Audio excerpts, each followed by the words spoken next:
Yeah, we can hear you. It's 10:30.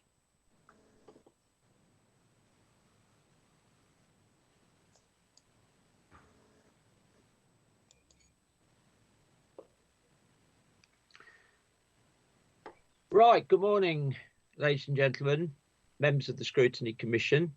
Welcome to the meeting this morning. My name's Simon Galton. I'm the chairman of the Scrutiny Commission. And as usual, the meeting is being broadcast live via the County Council's website and will also be available for viewing after the meeting.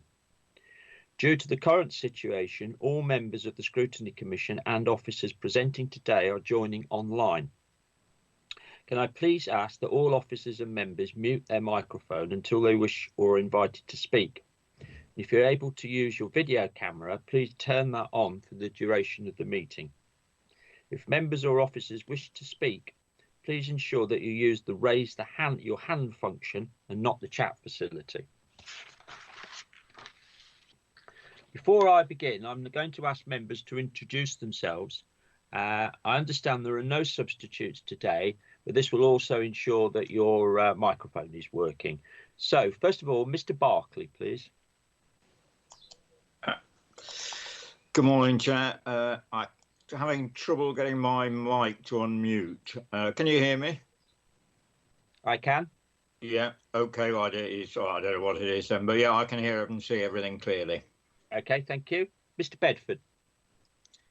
Thank you, Chair. Peter Bedford here, one of the 4 Scrutiny Commissioners.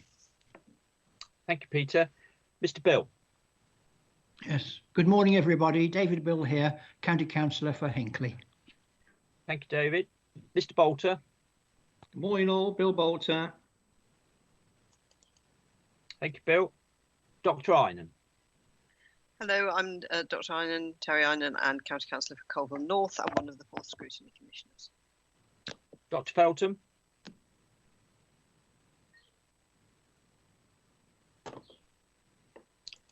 Dr. Feltham, I can't hear you. Perhaps you're muted. No. Going. You were cutting out. Yeah, it's come back again. Yeah, Chairman of the Overview and Scrutiny Committee for Health. Thank you very much. Thank you. Mrs. Pryor. Good morning. Hilary Fryer here, Chairman of Children and Families. Thank you. Mr. Harrison. Hello, good morning, everybody. Dan Harrison, County Councillor for Ibstock and Appleby. Thank you. Thank you. Mrs. Page. Good morning. Rosita Page here, one of the 4 Scrutiny Commissioners and Vice Chairman to the Commission. I can hear you and I can see you. Thank you. Thank you. Mr. Pearson. Hello, yes, I can hear you fine. Thank you, Chair. I'm Chair of Environment and Transport. Thank you. Thank you, Alan. Mr. Richardson. Terry Richardson here, representing Narborough and Whetstone and Chairman of Adults and Communities. Thank you. Mr. Wyatt. Morning, Chairman. Michael Wyatt, County Councillor for Colville South. Okay, thank you very much. And I am aware that 2 cabinet members have joined us this morning. Will be making contributions. The leader of the council, Nick Rushton, and the lead member for Finance and Resources, Byron Rhodes. Just checking you can hear us. Sure can. Byron? Yes, I can hear you. Thank you. Right, item 1, minutes of the meeting held on the 8th of April. I propose that the minutes of the meeting on the 8th of April are taken as read, confirmed and signed. Can you just all say you're in agreement with that, please? In agreement. Agreed. Agreed. Thank you. Item 2, question time. I have received a question from Mrs. Sharon Scott under Standing Order 34. Mrs. Scott has joined the meeting online. Welcome, Mrs. Scott. Can I just check that you can hear everyone? Yes, that's fine. Can you hear me? I can indeed. Thank you. Now, everyone should have a copy of the question and answer, and that will be taken as read. And I would like to remind members that you can't have a discussion on the question. Mrs. Scott, there are 3 elements to your original question that you asked. and you've submitted a supplementary question per part. You will need to read that out, and then I will ask the officers to respond. If they're unable to respond today, we'll give you a response in writing after the meeting. Thank you. Shall I read it out now? Yes, please. My supplementary is in respect of the first 2 points, and it's please can the chairman advise if, as part of the review of the strategic plan and the strategic growth plan, there will be a review of extra brownfield sites arising in Leicester City and its immediate environs as a result of any permanent changes in business and retail practices arising from the current pandemic before a decision is taken to expand the urban area out into the villages of South West Leicestershire. I'm aware that Blaby District Council is currently reviewing its local plan and is under pressure to take the housing overspill from Leicester City into rural areas of South West Leicestershire. Can the chairman advise if Leicester City will be asked to reassess their needs given the possibility of more brownfield sites becoming available in the city before Blaby's plan is finalised? Also, please can the chairman advise if priority will be given to utilising excess brownfield sites that become available as a result of changed business practices in preference to rural sites, including the county council farms? And I've got no supplementary question relating to the third point. Thank you. Okay, thank you very much. That's very clear, Mrs. Scott. Now, I think we've got Tom Pernell online, Assistant Chief Executive. Tom, are you able to respond to Mrs. Scott's supplementary questions this morning? Yes, Chairman. Happy to do that. I think the question's in 3 parts, and it relates principally, I would say, to the strategic growth plan, which covers Leicester and Leicestershire, rather than the council's strategic plan. Taking the first part of the question, should the strategic growth plan partnership through the members advisory group and its constituent authorities decide to carry out a review in light of any new evidence, and of course there will be new evidence in the context of the pandemic, the partnership will need to decide the scope of that review. I mean, I'm not in a position to preempt any decision of the partnership, but what I would say is that I think it's a fair assumption that any review would want to look at all the new relevant evidence, including the demand for and supply of land for development, including brownfield sites in the city and indeed across the county. That's my own view of what the partnership would need, might want to do, but I think it's obviously for the partnership to make that decision. The second part of the question is around the timing of the review, and I think all I can say on that is that it will be a matter for the partnership through the members advisory group to decide the timing of that review, and it does have a meeting coming up. I think it's in July.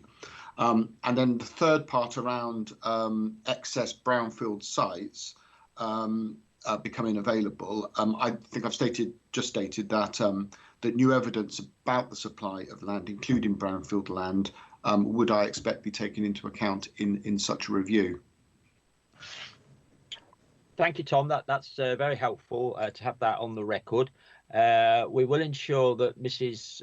Scott gets a written update on her supplementary, but I think that draws this particular item to a conclusion, and as I would thank Tom again for his clarity on the way forward on this issue.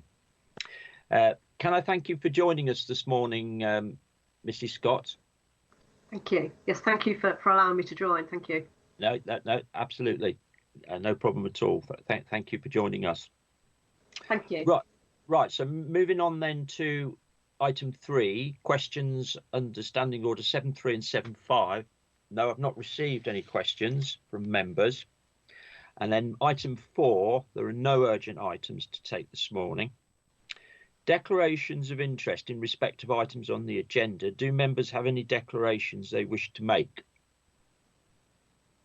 There are references and various reports to district councils, so I think we'll take it as read that if you are a dual-hatted member, we will declare a non-pecuniary interest for everyone. Any other interests? Thank you. Item 6, declarations of the party whip. Anyone wish to declare the whip? Thank you. Chairman, it looks like Mr. Bolter has raised his hand.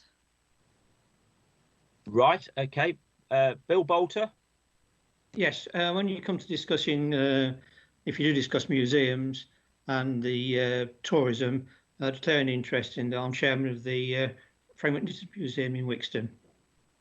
Oh, okay. Right. Not sure we're going into that specific, but I'll take some advice at that point as to whether you would need to take any action. Okay. Right. Any other interests? Right. Item 7 then, presentation of petitions. There are no petitions. So just before we go on to consider the substantive items today, as a reminder, can I just ask you to allow the officers to present their report in full before we move to taking questions? And as we're all joining online, to ensure everyone has the opportunity to speak, I propose that once the officers have finished presenting the item, to first ask the lead member to comment, if they are in attendance. I'll then open the debate up for questions. To indicate that you have a question, please use the raise your hand option. And I'll do my best to monitor that, but I'm sure the officers will tell me if I've missed anyone. And then don't forget to remove your hand electronically speaking after you've asked your question or made your comment. So the first item today, item 8, is the Leicester and Leicestershire Enterprise Partnership Recovery Strategy. That's a mouthful. And first of all, we're going to ask Tom Pernell to introduce the item, and then we're going to have a presentation by the Chief Executive of the LLEP, Mandip Ray, and the Chairman of the LLEP, Kevin Harris, both of which have joined us today. Now, what we'll do is we'll load the presentation up on everyone's screen, and it will be viewable on the webcast as well for anyone watching the meeting.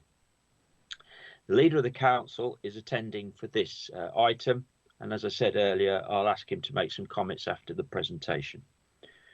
First of all then, I'm going to move to ask Tom to introduce this item. Thank you, Chairman. I'll be brief. The LEP is invited to attend the Commission most years to provide an update on its work. And this year, in normal events, I'm sure the focus would have been on the development of the local industrial strategy as well as other work of the LEP over the last year. Given events this year, the LEP's attention has very understandably been diverted to responding to the pandemic and the economic impacts of the pandemic. And I'm sure Kevin and Mandip are going to describe that work. Just wanted to say that the County Council is fully participating in that response. The leader is a member of the LEP board, a director of the LEP, which has already considered the recovery strategy at its recent meeting. Officers, including Simon Lawrence, who's on this call, are members of the Economic Recovery Cell. And later in the agenda, later on your agenda, there is a report on COVID-19, and that does include a section on the economic impact of the pandemic. And you'll also, I'm sure, aware that cabinet reports over the last few months have included updates on the work of what was previously the business cell and now the economic recovery cell. So that's all I wanted to provide as by way of an intro to Mandip and Kevin. Okay, thank you for that, Tom. So if we can now welcome two representatives from the LLEP. Can I just check, gentlemen, that you're both with us this morning?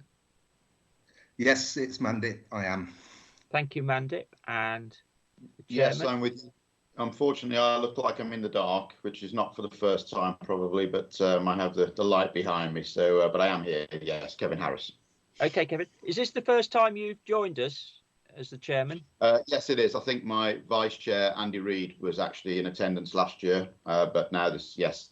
Yeah, that's fine. Well, can we welcome you to the Scrutiny Commission and to the County Council, and thank you very much for making time available to join us this morning. No problem. Thank you. Mandip, would you like to? Hopefully now you can see the presentation on the screen. I can, Chair. If you'd like to proceed when you're ready, thank you. Okay. Well, good morning, everyone, and thank you for inviting Kevin and I to give you an update on economic recovery planning. As Tom mentioned, the focus of the LEP at this moment in time is on developing this economic recovery plan.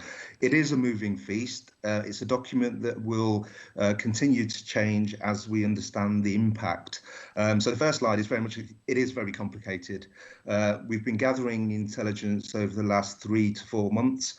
That continues to change. There is a data lag on ONS data that's available at a local level. So it's there's a multiplicity of predictive reports emerging. Various think tanks are producing reports on a weekly basis, and we continue to monitor those and disaggregate those to Leicester and Leicestershire.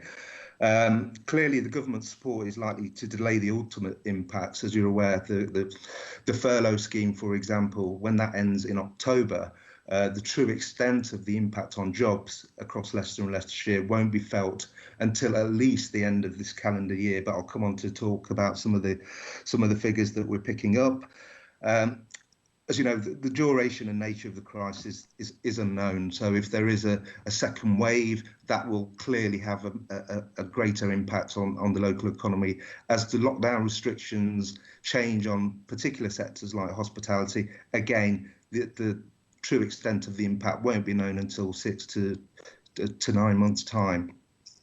It is an unprecedented situation. As Tom mentioned, we have a baseline in the local industrial strategy before the pandemic. Clearly, those statistics are going to change quite significantly over the next 6 to 9 months. And there is a wide variance in published kind of best and worst case scenarios. Now, and I'll come on to talk about the scenarios that we're basing our recovery plan on. But if you take the Chancellor's predictions about 35% contraction in the economy and 1 in 10 jobs being lost. Now, if you aggregate that across Leicester and Leicestershire, there's potentially 45 to 50,000 job losses across Leicester and Leicestershire potentially. So in terms of the economic recovery strategy, the immediate work that we're doing is to analyse economic shocks. Clearly, over the last 3 months, there have been quite significant announcements, the likes of Rolls-Royce shedding jobs, JLR, the automotive and the aviation sectors. So we're analysing those economic shocks and looking at the supply chains, because there are a number of engineering businesses that are actually in the Rolls-Royce supply chain. So there is a piece of work being done across the Midlands engine to look at the impacts of those across each LEP area in the Midlands. So that's ongoing work. It's started back in March, and it will continue through to December and beyond.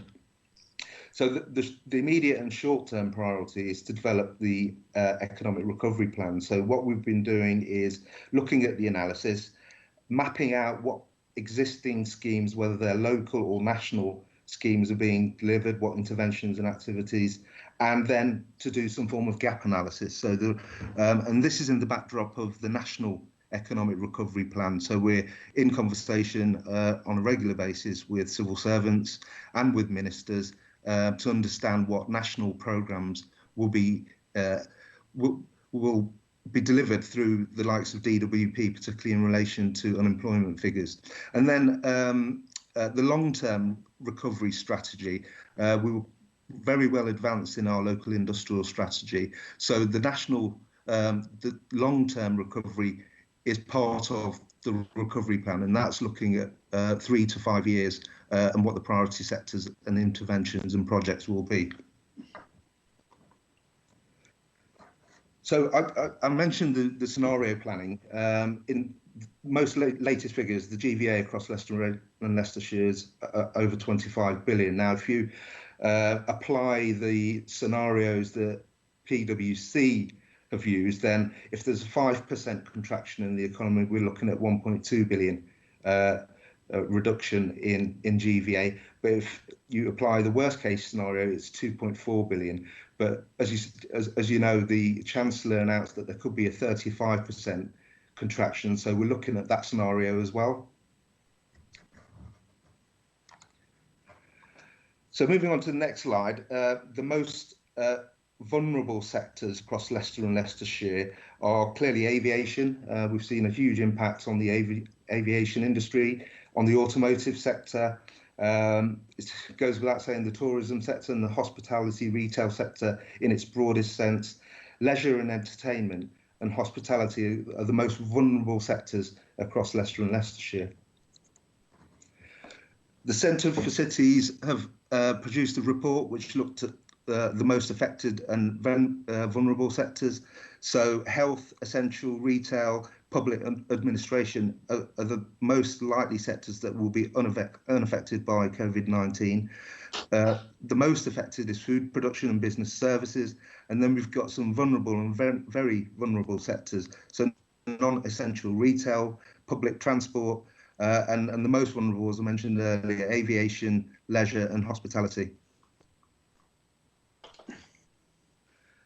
And in terms of who's going to be most affected now, we've seen quite a spike in people across Leicester and Leicestershire claiming job seekers allowance.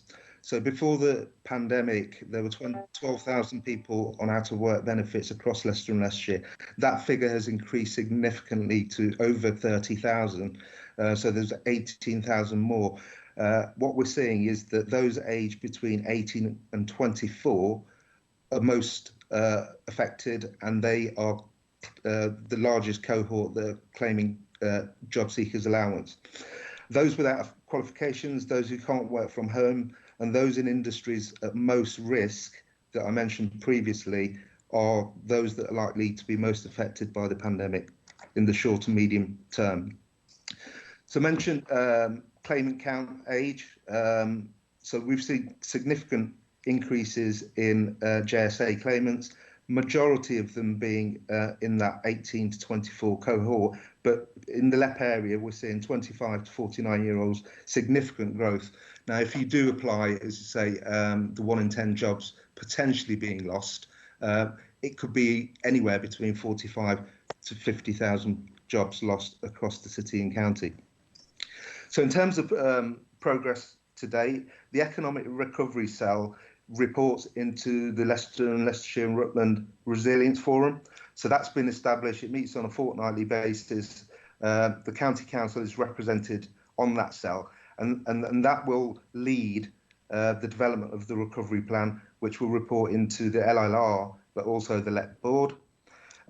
We've been issuing business and economic intelligence updates on a fortnightly basis, which is set out in the covering report and the appendix that was circulated to Commission members. Over 80% of businesses have now received small business grant funding, and that includes the retail hospitality grants and the discretionary funds that local authorities are now distributing across Leicester and Leicestershire. We've arranged a range of business support webinars. The Business Gateway, which is the business-facing part of the LEP service, that has now received over 800 business inquiries, and the role of the gateway is to signpost businesses and support them for national and local schemes. Schools and colleges obviously reopening, so there's ongoing support through the Enterprise Advisor Network for the schools, district and town centre recovery plans, so we're working closely with the Market Towns Group, and also putting in place recovery programmes for market towns from an economic perspective. And finally, we are continuing to monitor data and basing it on GVA and job numbers and looking at those different scenarios.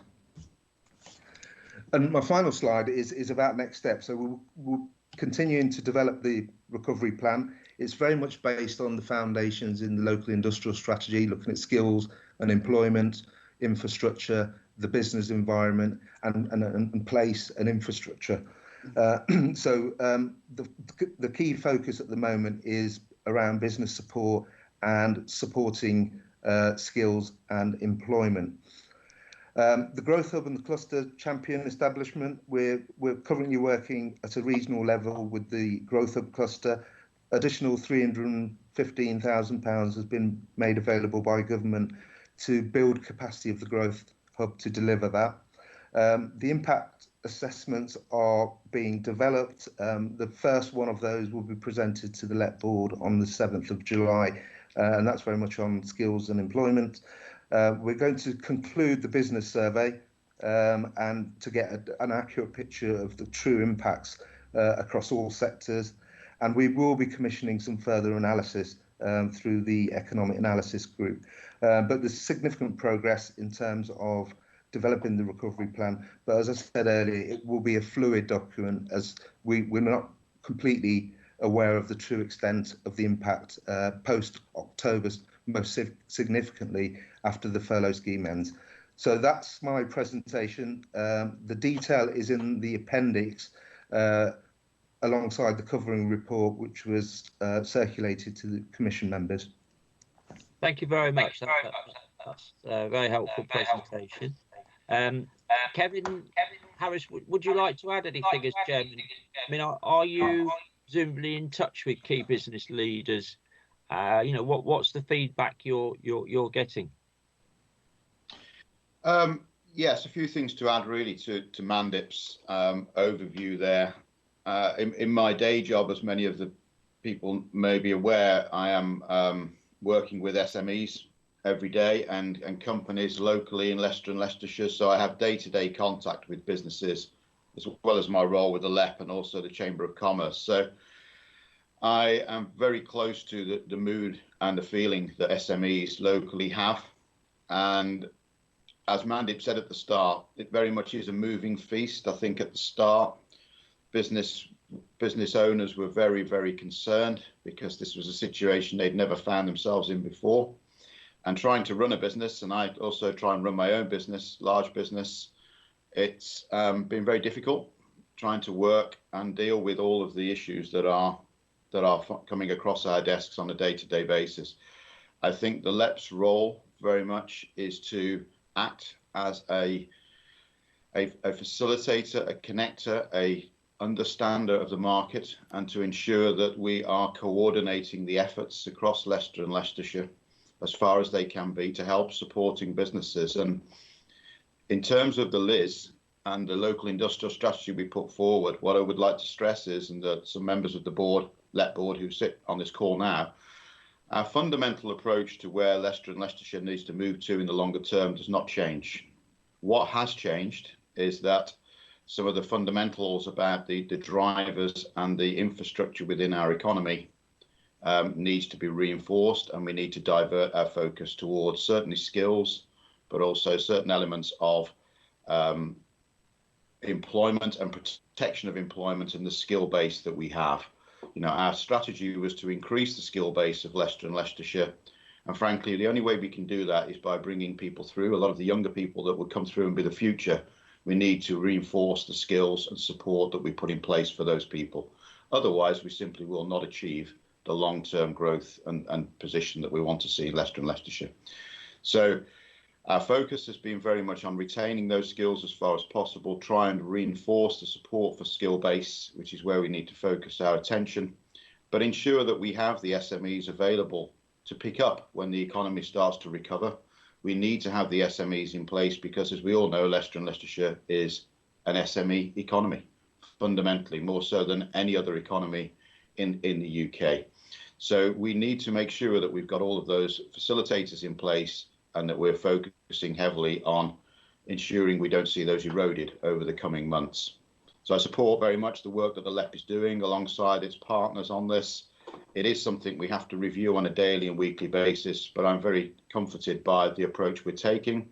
And that is an approach that's been supported by government and by ministers that we are speaking with on a day-to-day basis.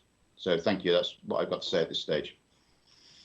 No, that's very helpful. Give us an insight as to what's going on in the business world. Nick Rushton, Leader of the Council, would you like to say something at this stage? Just a few brief words, Chairman. As you know, on the LEP board, I'm the County Council's appointee as a board director now. There's also the City Mayor as a board director, and there are 2 district leaders as board directors, but they rotate. So I think actually this year the districts are going to be changing their nominations. rightly so. We are vastly now outnumbered by members of the private sector. So there's loads more private sector people on the board than there are elected politicians. In my view, Kevin and Mandip, Kevin's a great chairman. He was press ganged into it originally, but he's done a super job for us, and we're hoping he'll stay on. Mandip, as you know, has been with us around and about for a long time, and now he's the managing director, and I think Mandip does a good job. Our LEP is perceived nationally as doing a good job. We're a relatively small LEP, but we're high on delivery and use of resources, so it's a good little LEP. It's nice that it's coterminous with the city and the county, so everything works well together. County Council is very supportive of the LEP, along with the City Council, who do all the back office work and host them. So we're a low overhead LEP as well. As Kevin and Mandip have pointed out, we're in very challenging times with lots and lots of unknowns for business going forward. But what we do know, and I think we all know that, is during the COVID crisis, the elderly have suffered the most in terms of deaths, etc. But coming out of the crisis, it is going to be the young who suffer most. So as we move to recovery rather than dealing with it, we do really need to try and help between the 18 and 24, because A, they're our future, and B, they've sacrificed their last 6 months to protect the elderly. And with that, I'll just wait and listen to questions, Chairman.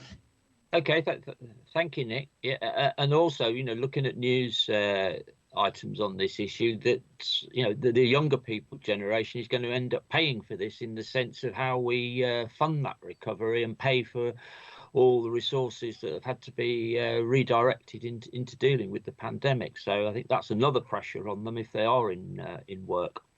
But let's move on. It is, because we're going to be paying for this for 10, 20 years, and it is the young who are going to have to pay for it. And you do feel sorry for them, really, because generally speaking, they've been pretty much unaffected, and yet they've had to stay at home, finish work, and that's if they've been lucky to be furloughed. I mean, a lot of them haven't been furloughed, they've just lost their jobs. So we really do need to help the 18 to 24-year-olds, and maybe even more targeted, the less skilled of the 18 to 24-year-olds get back to employment, because we don't want them being disaffected. Yeah, now I can see lots of heads nodding in agreement on that, Nick. Thank you. Now I've got a number of speakers. I would just ask Tom Pernell if he wishes to say anything else at this stage in relation to the county council's roles specifically. No, nothing to add, Chairman, but myself and Simon happy to answer any questions if there are any specifically directed at county activity. Okay, thank you very much. I'll work through the number of members that have put their hand up. Can I start first, please, with Peter Bedford? Thank you, Chair. I think just to reiterate what the leader said, I mean, I'm probably one of the few members on the Scrutiny Commission that is of working age. So absolutely, in terms of supporting younger people through training and employment is going to be key to coming out of the crisis. As we've seen, the virus itself has disproportionately impacted older people, but the economic impact of this is going to disproportionately impact the younger people, particularly those 18 to 24, those that are going to need retraining and reskilling. I think, as Kevin said earlier, Leicestershire economy is an SME economy. I just wondered if we could get some comments on how we could support those SMEs in training young people, because it's often easier for large businesses to have big training schemes, and they've got the infrastructure and the finance to do this. I just wondered how that would work in an economy like Leicestershire, where it is very much an SME-based economy. Okay, thank you. I'll ask Mandip if he wants to respond to that. I'll just point out, Kevin, I'm still working. Peter, I'm still working. Thanks, Chair. So we're in conversations with civil servants about programmes that are maybe introduced at a national level. So those that can remember from 2008 crisis, we had 50% youth unemployment, and the government introduced the Future Jobs Fund programme. It's highly likely that the government will be, because this isn't just an issue that's going to face Leicester and Leicestershire. I think there's a recognition that this will be an issue across the nation about youth unemployment. So what we've been discussing with senior civil servants is about what programmes that DWP might run. And I've been in conversation with all the FE principals. Obviously, the colleges went back, reopened last Monday, but they are putting in online learning platforms. So through our skills advisory panel, we've produced a fairly robust evidence base in terms of the types of courses, those sectors that we have actually seen some significant growth, exponential growth during this lockdown, particularly around logistics. And certainly those sectors are seeking additional volumes of workforce. There are those sectors that will clearly change in terms of their new ways of working. So we're building that evidence base, and I'm sharing that with all the FE principals, with the universities, and they will shape their curriculum around that. Clearly, as a LEP, we can align local further education, higher education resources. We have no control over that, but through the conversations with the Vice Chancellors and with the principals, they are keen for the LEP's evidence base to inform their future provision. Okay, thank you for that. Rosita Page. Hello, good morning. Couple of points really. Thank you very much for that. All very interesting.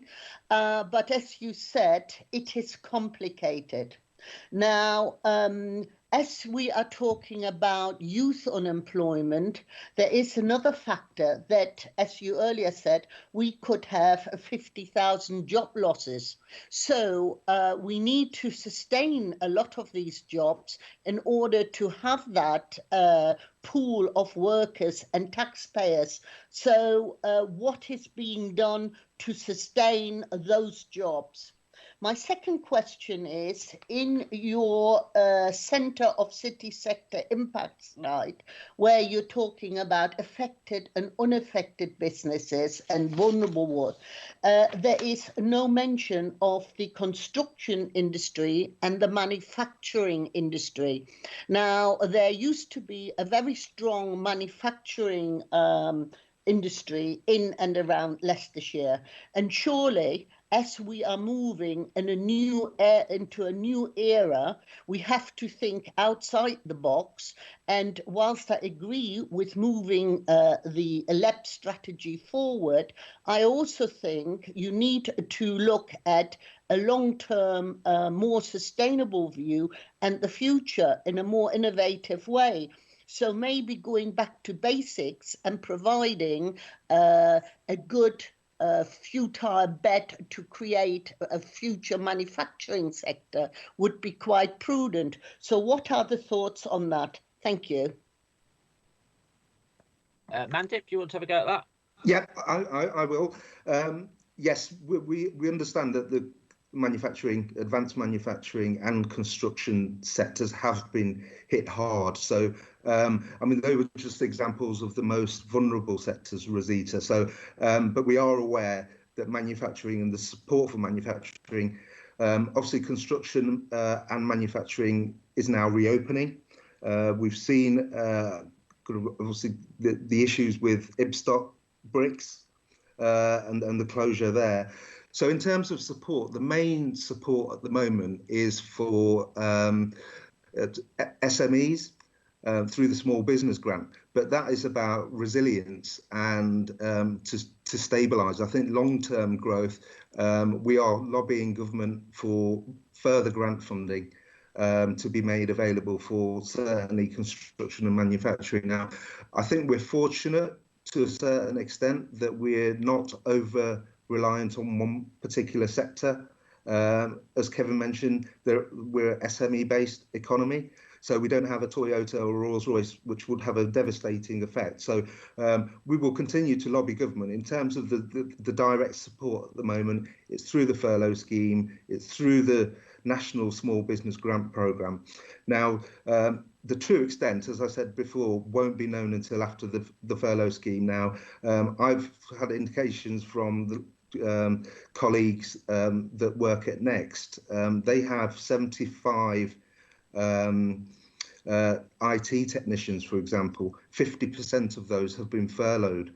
and businesses now recognise that they can still operate with fewer workforce. So effectively what you've got in this scenario is you've got a queue for redundancy. So once the furlough scheme ends and businesses recognise that they can actually operate with fewer workforce, that will have a devastating effect across all sectors, including construction and manufacturing. So I think that's the intelligence that we're escalating up to government. I think we're going back to the 2008 crisis, whereby it was all about job creation. As you know, before the pandemic, our strategy was focused on productivity. I think we're going to have to revert back to job creation and supporting enterprise and new business startups, because there will be opportunities for people to start new businesses. Yeah, could I just come in there, Chair? It's Kevin. Could I just respond as well to this point? Absolutely, please do. Two things, really. It's a good point about manufacturing, and it is still the central point of most local economies across the UK when we look at it. What I would say there is that our local industrial strategy remains one where we see advanced manufacturing right at the centre of where Leicester and Leicestershire needs to be. That isn't changing. That was a fundamental strand of the LIS. And what we need to recognise, though, is that it may take us a little bit longer to get there than we originally planned, because as Mandip said, our focus was on improving productivity and taking Leicester and Leicestershire's productivity levels up to where other parts of the country are. We are behind on that, not only at a Midlands engine level, but we are behind on that at a UK level. And I would say the point that Mandip just raised is very pertinent. Our focus was on helping businesses to improve productivity. I feel now we will be shifting back to where we were after the last recession, where the government support that was put in place was about protecting employment and creating new jobs. And if you go back to that, most of the government funding, and I know it pretty well because I chaired the RGF fund for Leicester and Leicestershire at the time, which was a very successful fund, the most successful outside London, we managed to successfully provide grants to businesses to ensure employment was maintained and to grow jobs in this region. And I think if the government focus does shift back to that, which is more grant-based support for businesses to create and maintain jobs, which I personally feel it needs to be, then I think we're very, very well trained to do that. And we've got some great experience of doing that in the past. And I have every confidence that we can support that very well in Leicester and Leicestershire. Thank you, Chair. Okay, so I think we're discussing a very important issue about how we try and recover from the situation, and you're making a very significant comment about needing to move from productivity to job creation. Can I bring Tom Pernell in? This will have an impact on the county council's economic strategy, will it not, Tom? Yeah, yes, indeed, and we'll be revisiting our own economic priorities in the light of COVID-19, alongside the priorities across the whole of the strategic plan. So that's absolutely the case. And just to give you an example of how we are reconsidering our interventions, we had secured funding for a grant scheme for businesses in rural areas and market towns through the business rates pool, which is administered by the LEP, and we've just got agreement for that to be repurposed so that it's supporting business recovery and not just in rural towns and market centres. So that's something that's been agreed by the leader, the two district leaders on the LEP, and the city mayor. So we'll shortly be rolling out a fund which is aimed at supporting businesses to recover from the pandemic. So that's clearly an immediate action, but we'll also be looking at the longer term strategy. But what we've always done around our economic planning is we very much aligned it to the work of the LEP. So we want to make sure that what we do is supporting the wider partnership effort. Okay, thank you for that, Tom. David Bill.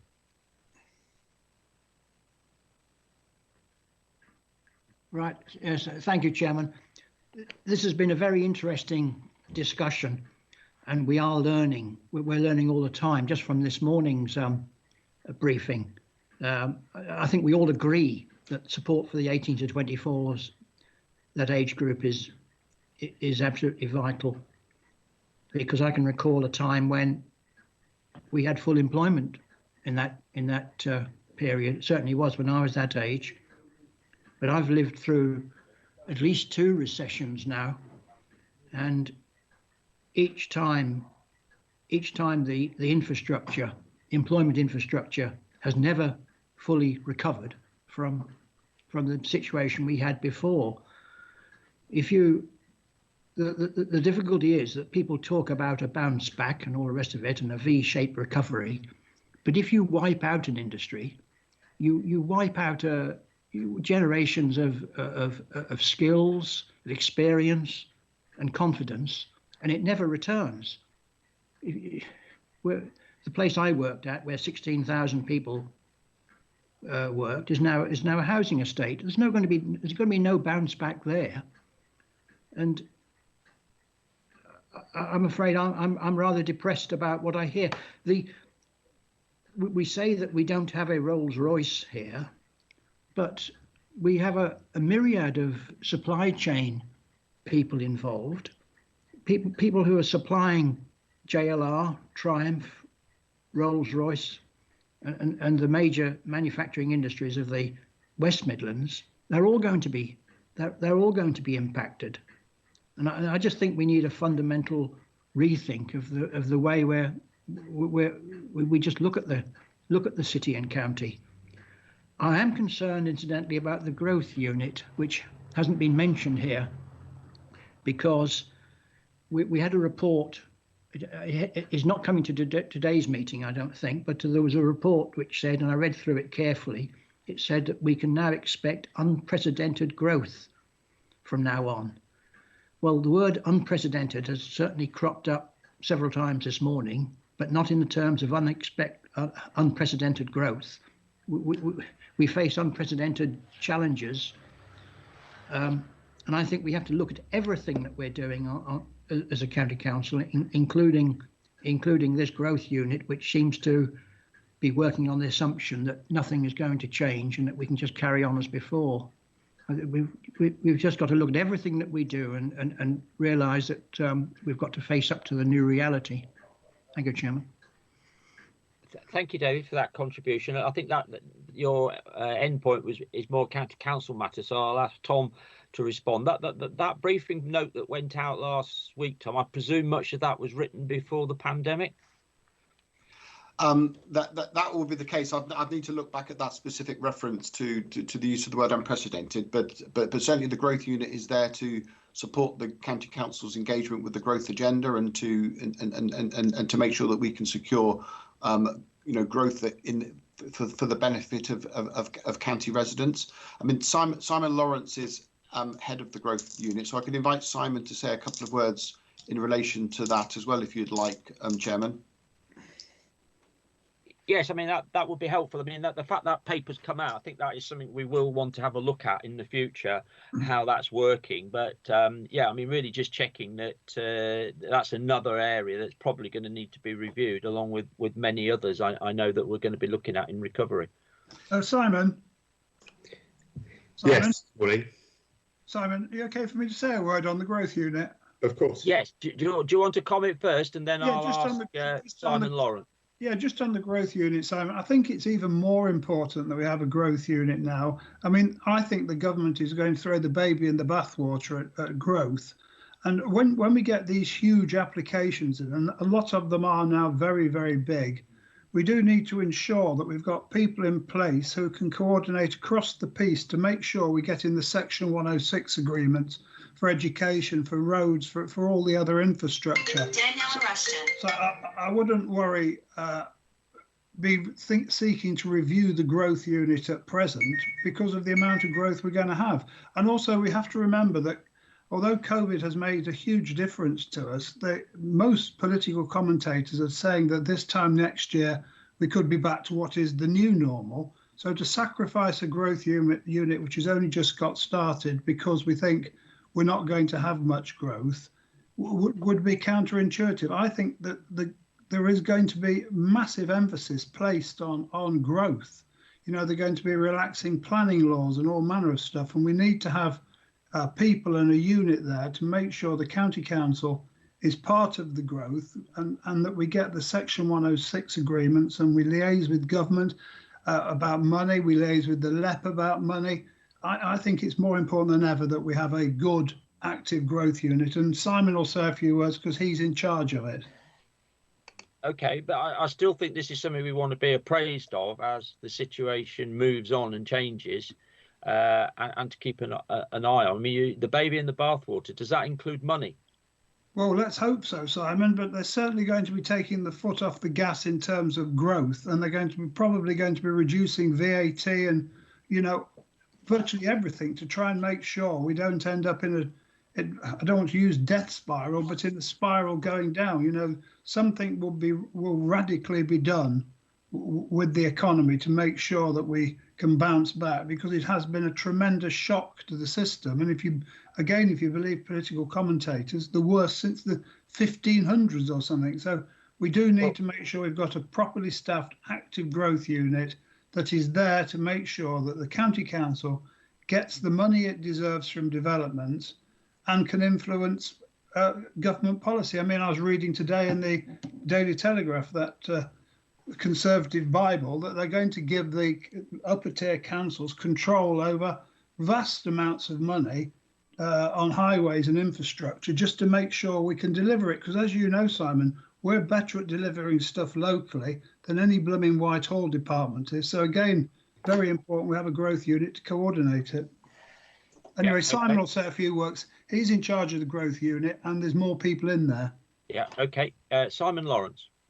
And also, Simon, you can scrutinise it whenever you like. If you're really interested in it, just put an agenda item on your Scrutiny Commission and we'll come and talk to you. We want you to be engaged and involved with it.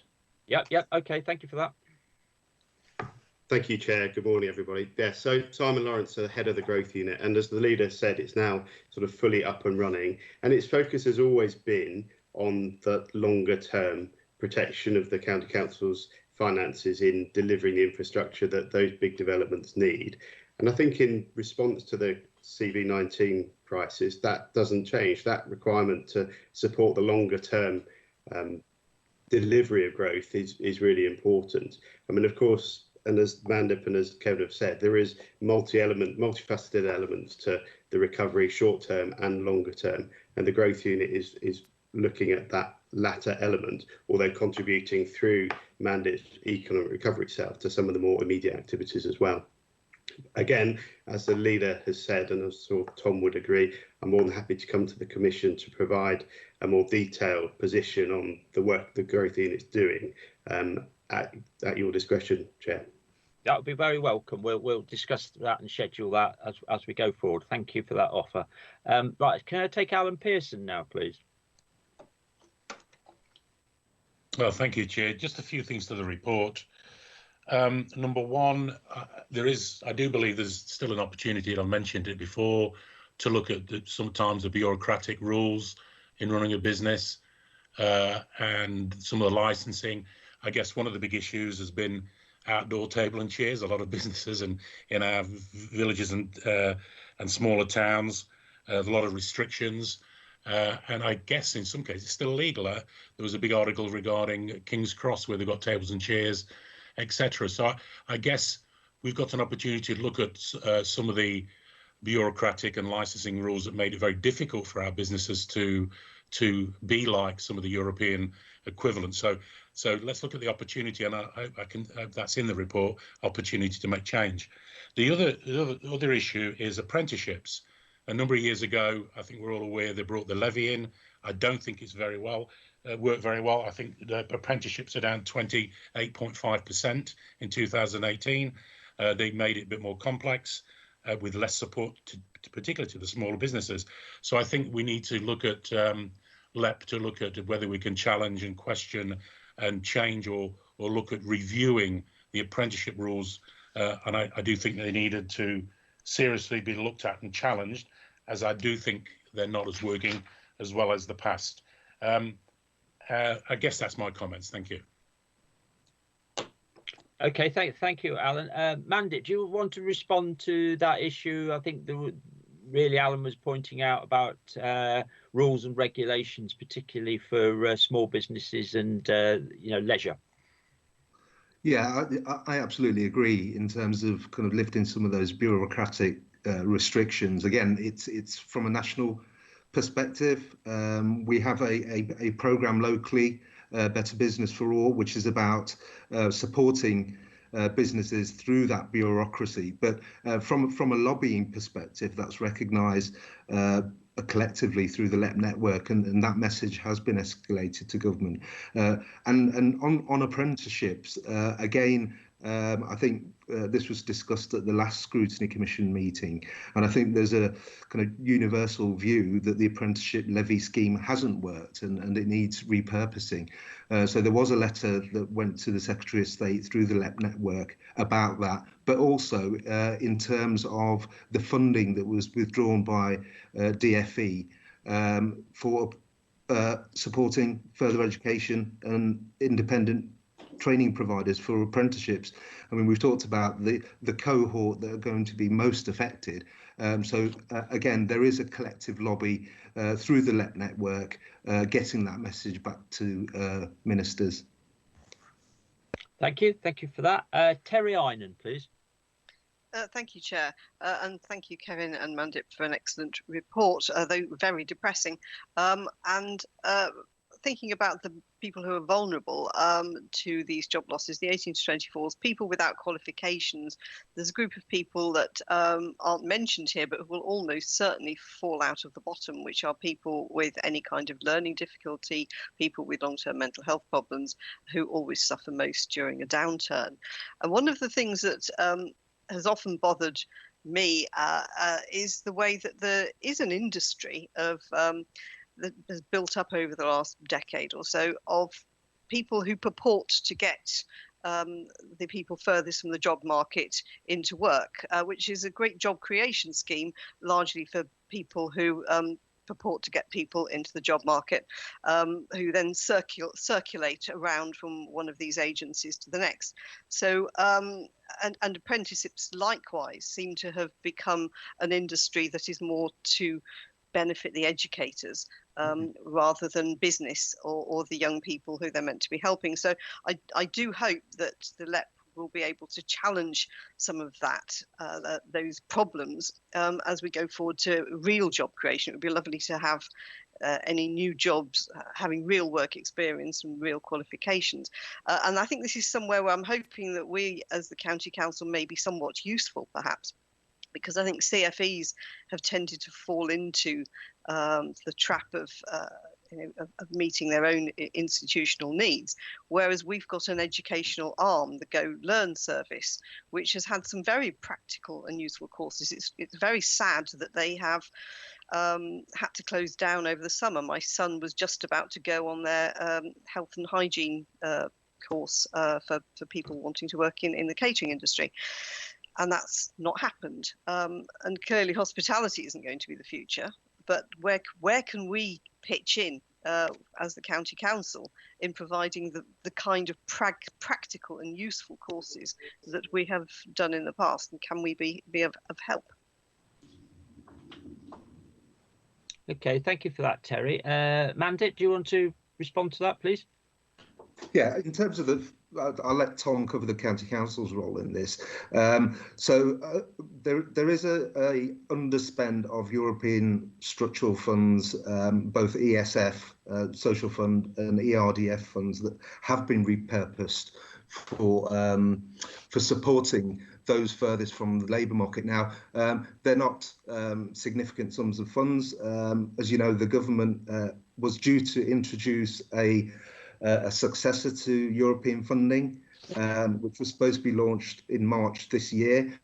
We're still unclear as to how that funding will flow in the future. Now, there is a devolution deal white paper, which is imminent, I understand. And again, that will look at how UK SPF can be deployed for local circumstances. So I think the issue at the moment is making sure that we can get, well, from a LEP perspective, using its convening power to bring partners together and align their resources, because we don't have control in terms of control over funding or programs.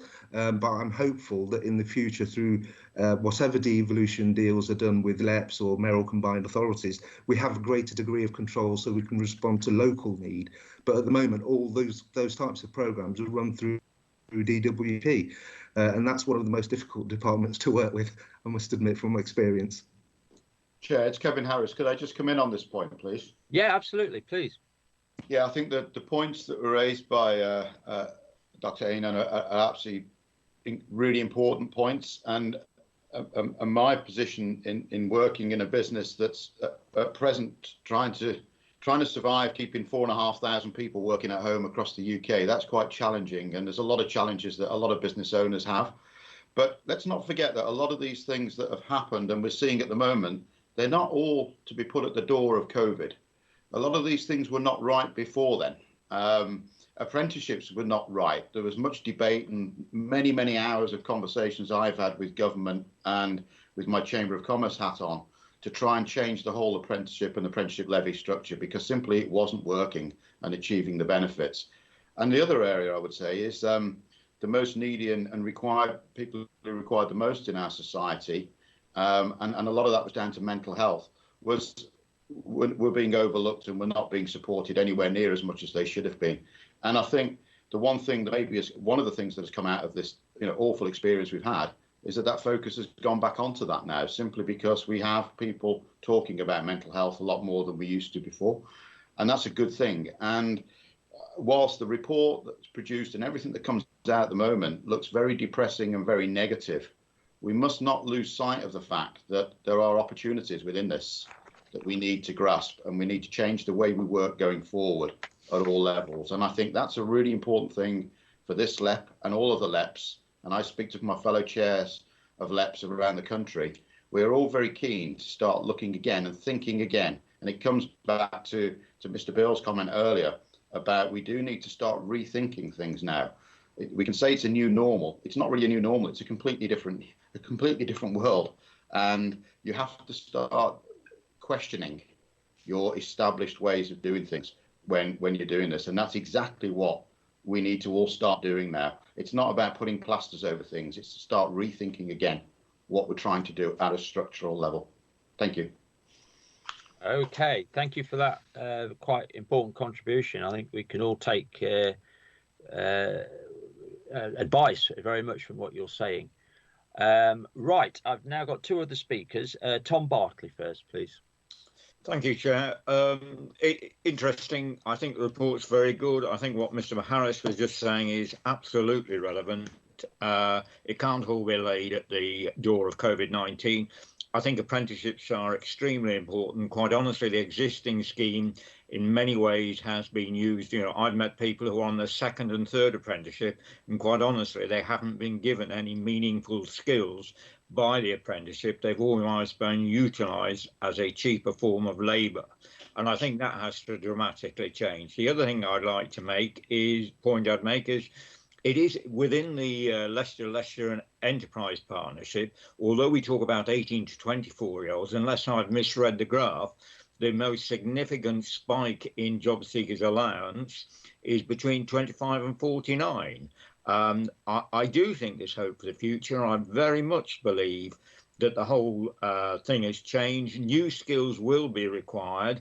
I think funding for the further educational colleges is vital coming forward. But I don't think all hope is lost. And I think also working with the Chambers of Commerce will give us a bit of insight. Really difficult in a completely uncertain world going forward. I thought the report made a very good start. It's flexible, but within Leicestershire, we are SME based. We are focusing on advanced manufacturing, which requires skills. And I think it is very much for the future to skill up our young people, give them apprenticeships, and it's a completely different world we're going into. And the other thing is, of course, I hesitate to mention it, but Brexit is going to have an impact. It isn't just COVID and that, it's all going to have an impact. So I don't think all is lost. I think this is a good report. I think we've got to be flexible, and let's hope it's going to take time, but let's hope we can actually be reborn in a new world and actually get our people working. Thank you, Chair. Okay, thank you for that contribution. I don't think that needs a response. I think you've made a very clear statement there. I've finally got Dan Harrison. Thank you, Chairman. I'd like to start by saying that Kevin's contribution, I think, was absolutely spot on. I think we're going through a period where industries are changing, and I think the formats are going to change. And I thought some weeks back that some companies now are going to reduce staff, and obviously they've got a superb reasoning for it, and it's COVID, and we all know that. But I think, you know, really we have got to look at how we're going to create incentives for new businesses. Historically, businesses die back, new businesses merge. And I think with the anti-carbon and whole range of other different initiatives coming forward, there will be opportunities for more and new exciting businesses. And I think we've got to have this idea. Yes, we need to support businesses as and where we can, but we've also got to have an eye for the future growth of businesses, which will be exciting and different. And I think perhaps we are at this moment of change, that this has happened tragically in every possible way, but it will be a chance now. I mean, we always look at problems as an opportunity, and I think this is a great opportunity, both for the LEP and our industry, both for our county council, our initiatives to be able to look at how we can go forward and grasp the opportunities. So whilst I'm saddened, I'm not put off or put down. I'm enthused with the thought of new ideas, new initiatives, more energy, more vigour, and that's the way we can move forward. Thank you, Mr. Chairman. Okay, thank you for that contribution, Dan. Now, I think we've had a very good debate on this, and the presentation's been extremely helpful. I'm sure that members... Alan Pearson, I just want to make one very important comment, please. Yeah, let me just say, well, I'll bring you back in. I think from this morning, this is an area, probably a priority area, that we're going to want to keep abreast of in the next 12 months. It's going to be absolutely key. Everyone has agreed on that this morning. And bear in mind what the leaders said about where, you know, these initiatives that are going to be coming forward from government, and that the county council is going to be heavily involved in and be asked to take a lead on a number of issues. That's another reason why we're going to need to keep abreast of what's going on, and both from the business world and indeed from the local authority world, to keep on top of all those issues. So I think we'll discuss how best to do that in terms of reporting. This morning was really a presentation to bring you up to speed with where we are, and I think that's been extremely helpful in doing that. And as I say, we'll think how soon we need to return to this issue, and how best we can do that. Now, Alan, did you want to make a contribution? Yeah, sorry to finish off. I think what we've got to put all this into context, and it was mentioned. Just a report prior to COVID that we potentially could be losing 1.5 million jobs to robotics. And when we talk about advanced manufacturing, that doesn't give you jobs. So I think we need to bring this into, because there's 30% of jobs could be affected in this country. And in fact, by 2030, they were potentially saying we could be losing to robotics as much as 9 million jobs. So we've got to bring that in, because reality is it is happening. I've changed my manufacturing, and I'm doing a lot more with less staff because it's all robotic. McDonald's now, you don't get people who actually serve you at the counter. You press buttons. So I think we need to bring that in, because that was happening well before we had any COVID, etc. So I think we need to bring that in perspective and really look at the effect of robotics will have on our employment in Leicestershire. Okay, yeah, that's another relevant matter to pick up as we move forward. Okay, so as I say, this doesn't require us to particularly do anything or make any recommendations. It's a presentation, but I think this is a key area of our work and our role as the Scrutiny Commission that we will need to return to in the coming months. Can I thank two people from the LEP that have come this morning and made, I think, important contributions, and also to the officers, to Simon Lawrence, to Tom Pernell, and also to Nick Rushton, leader of the council. Thank you, Simon. Thank you. Yeah. Let people.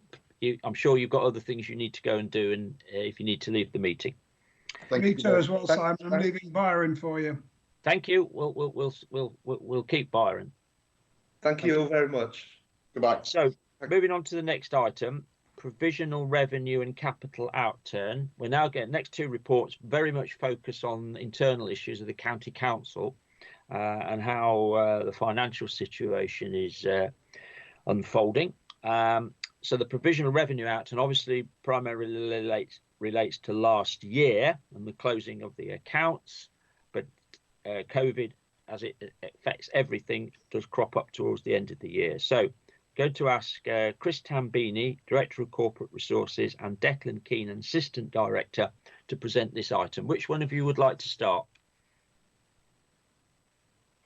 Declan's going to kick off and I'll make a few comments halfway through. Thank you, Declan. Okay, thank you, Chris. Thank you, Chair.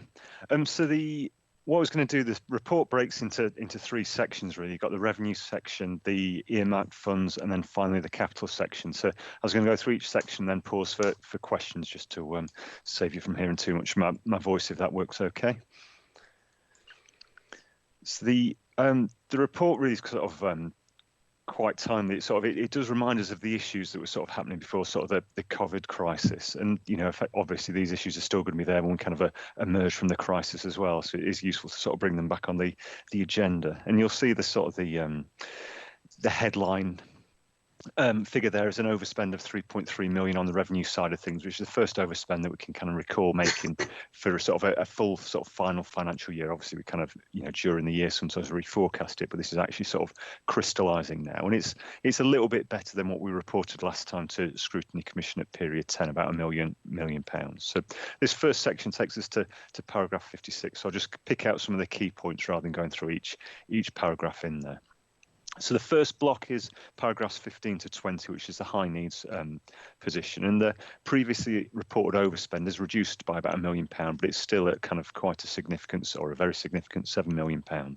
And this is despite new buildings having been put in place to sort of take some of the, mop up some of the demand on a cheaper basis than it would be if they went into independent sector schools. And obviously, kind of that's it continues to be a cause concern, and means that the costs are exceeding the grant that we receive. There was some talk about the Department for Education changing the rules so that basically that it was almost effective that we were loaning them money and that they'd promised to make everything good. But unfortunately, with the crisis that it is at the moment, there's no noise from DFE now about what they're going to do. So the position that we've got to take locally is that any of these sort of overspends have to be backed up by county council resources. So with the overspend that we expect in the current financial year, we're going to have to have put aside cash of in the region of £20 million, plus all the capital investment that we've had to make. So this high needs issue is still a very, very sort of significant problem for us. Turning now into sort of the local authority budget sort of part of the report, which is sort of starts off at paragraphs 21 to 26 with the Children's and Family Service, and it's a similar message to what we've previously reported. We've got the it's not just the sort of the cost of placements that's sort of causing us problems in this area, but it's the sort of it's the staffing in the service and being able to gain sufficient numbers of sort of experienced staff. We have put growth in the current year's MTFS to support this, but unfortunately one of the resolutions foreseen was to sort of do a similar sort of approach to what's happening in adults and communities and look at the target operating model, look at how they approach casework. That's obviously been delayed with the COVID crisis, which will have a knock-on impact. So there could be a risk there in terms of sort of the current year position on children's, despite that sort of significant extra growth going into the department in the current year. Move then into adults and communities, paragraph sort of 27 to 32, and it does show an underspend in terms of the department, which is a mixture of sort of the staffing resources which touched on before, which is partly kind of as they revise the sort of target operating model, but also we've received some additional funding from the BCF that reflects the additional costs that we do incur as an organisation. It's not the full picture, unfortunately, for the department. If you recall, sort of before basically 12 months ago now, we did have a sort of a review of fees which caused an overspend on the sort of the inflation provision that we hold corporately of about £4 million. If you take those two together, you will see that actually adults it's exceeded the overall sort of allocation that we did have for sort of the organisation. It's the first year in a while that adult social care has added to our in-year pressures. And post-COVID, we do sort of expect similar pressure to those provider fees to kind of be maintained and continued as sort of as working practices change, essentially, and sort of providers kind of reflect that in the sort of the cost of provision. The report then moves into sort of paragraphs 34 to 37. The environment and transport is the next kind of big variance in there, and it's primarily SEN transport reflecting the position in the sort of the high needs block, but also there is some delayed savings in there, which again we've talked about in the past. We're also seeing an overspend on the bus subsidies, partly again as partly due to savings, but also because some of the commercial routes out there aren't as viable as they previously were. And it's going to be, again, buses is obviously an area that's getting hit hard at the moment. So what the landscape looks on there when things settle down will be interesting. The one bright spot in the report, paragraph 38, is the chief exec's department, and it's kind of a mixture of staffing vacancies and extra income. Obviously, it's small in the scheme of the other ones, but we're maintaining an underspend there. Paragraphs 39 to 41 pick up corporate resources.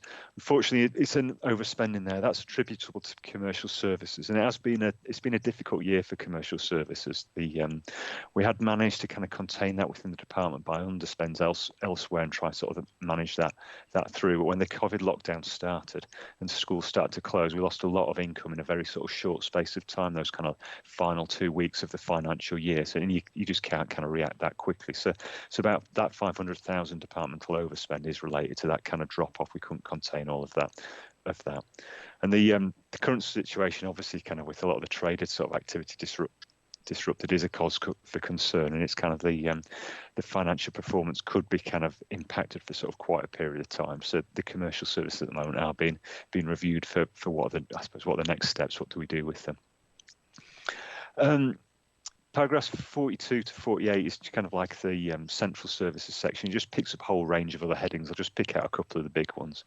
One is 2 million of sort of prior year sort of adjustments, it's called, and it's basically sort of commitments that have made over the last sort of few years that are no longer sort of deemed to be needed. If you can imagine over a sort of a £500 million cost budget, we do get sort of an element of these where sort of liabilities just don't materialise. And the other one is the general fund, and this just reflects the cash backing that I was talking about before of the high needs block. Obviously, we need to put cash aside. We do that by increasing our general fund. We need to put £1 million less in there just because the high needs overspend is reduced. The final sort of part of the report I was going to highlight, paragraphs 49 to 52, is just a reminder of the benefits of the business rate pool. We've had £32 million for Leicestershire that would otherwise have just gone back to central government. So it's just a really positive reminder of sort of some of the kind of the local kind of sort of working with sort of the different sort of the districts and the city council and ourselves. So finishing off the section, paragraph 53 just leaves the overspend of £3.3 million. We did know about it when we did the MTFS. We'd already planned to reduce the capital funding. Bearing in mind this, it's sort of as I touched on before, this is the most difficult year we can remember in terms of that financial position, and it's kind of it's nothing compared to the issues that we're facing at the moment. So I was just going to pass over to Chris before taking questions. I think he just had a couple of things he wanted to say. Yes, Chris, do you want to add something? Yeah, just make one comment really. I suppose in a way we're in a reasonable position in terms of the overspend. I mean, I clearly would rather not overspend. I think overall it's a reasonable position, and it's clearly something we've been forecasting for most of the year.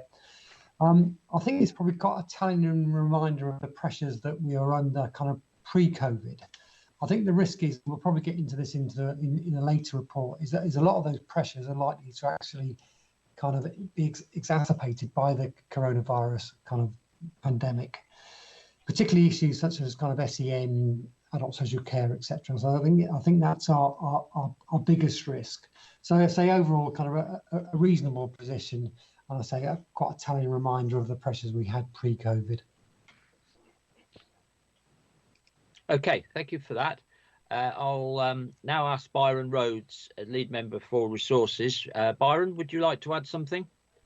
Well, the only comment I would make, because all the detail has now been described by Declan and by Chris, is that we're looking at a situation where there are quite a number of issues which pre-COVID we were trying to manage, and most acute of them probably being the SEND problem with high needs, and also spilling over into the pressures on SEND transport as well. Those continue because the government, as Declan has said, have not addressed that issue at all, in spite of the fact, by the way, that the lead member for Children's Services, Ivan Old, and myself wrote to him back in February about the matter. We didn't even get an acknowledgement to the letter. Sorry, him being?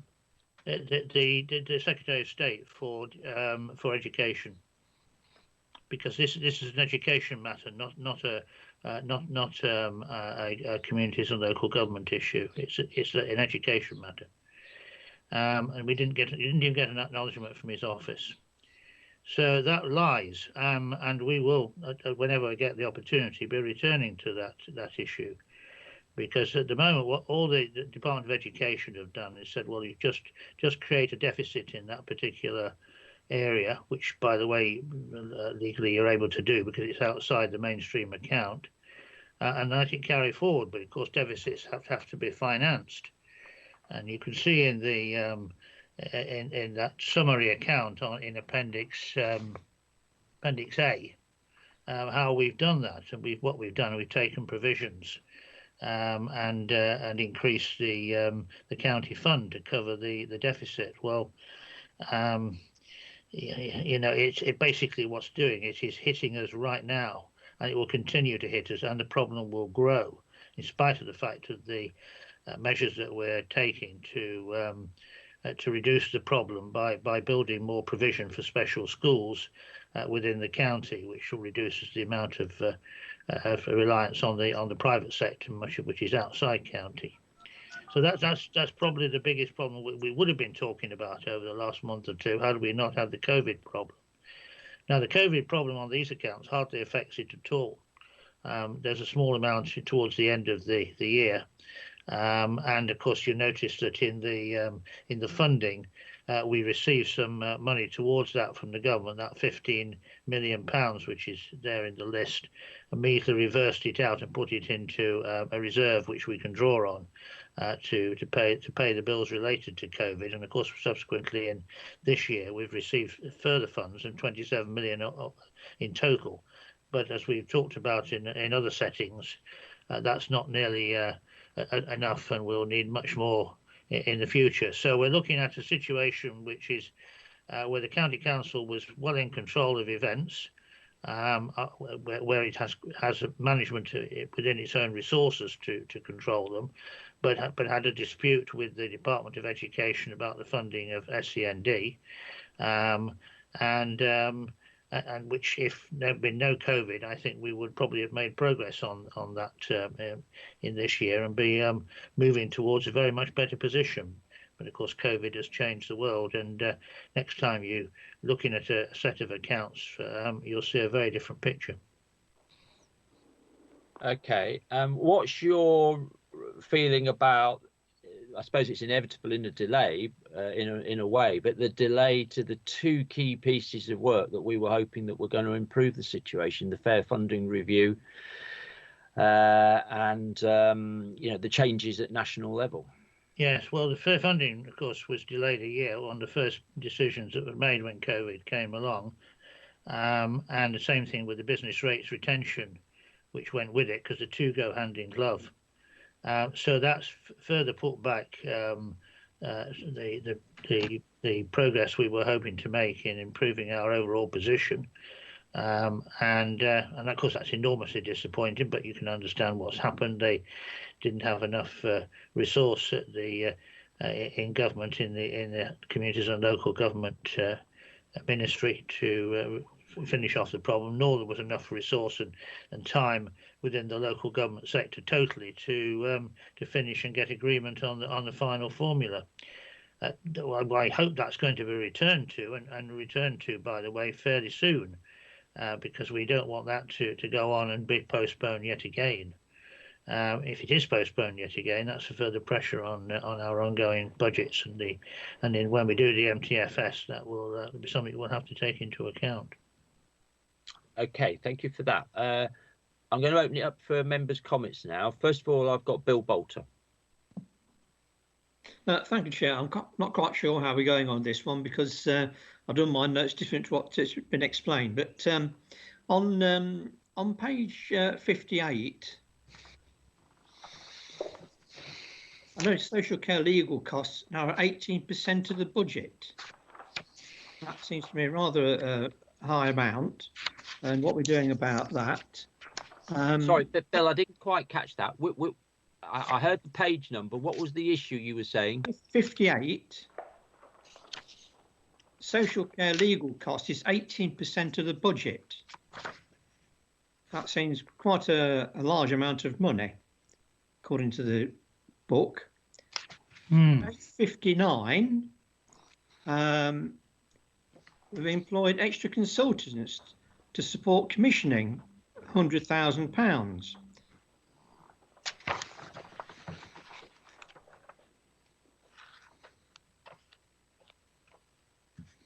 Lost you, Bill. Bill, I've lost your mic. Can you put your mic back on? Yeah, it's gone off. Page 59, extra consultants to support commissioning, £100,000. We did say we're reducing the amount of consultants we're employing at the county council, but it's gone up. Highways and transport, page 61.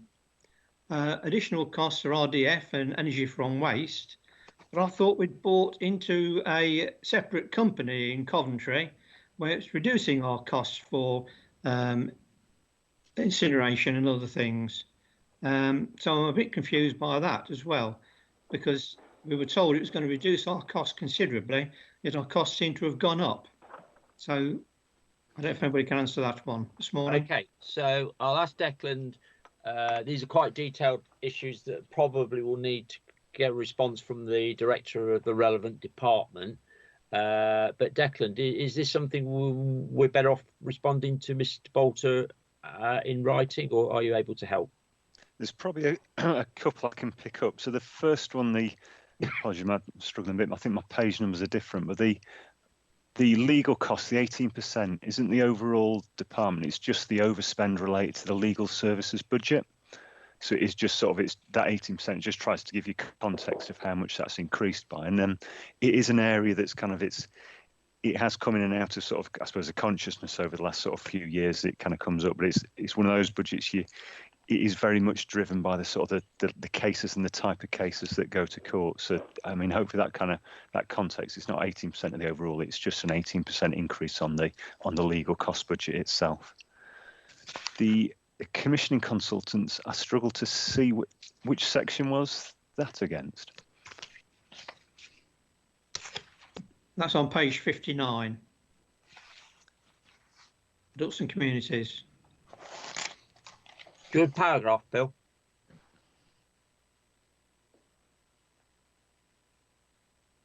Bill, can you give us the paragraph number? I can't, no, Chair, because I've not got that information in front of me. Sorry, I found it. Yeah, additional consultants cost 100k.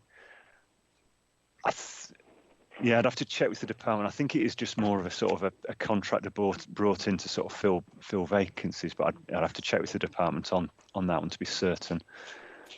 And then the final one was about environment and transport and the additional costs on the energy from waste plants. And Mr. Bolt was exactly right that we do more treatments through the energy from waste plant, but there should be a corresponding underspend on the landfill costs. If you go down to the following page, you'll see landfill costs is shown an underspend of £556,000.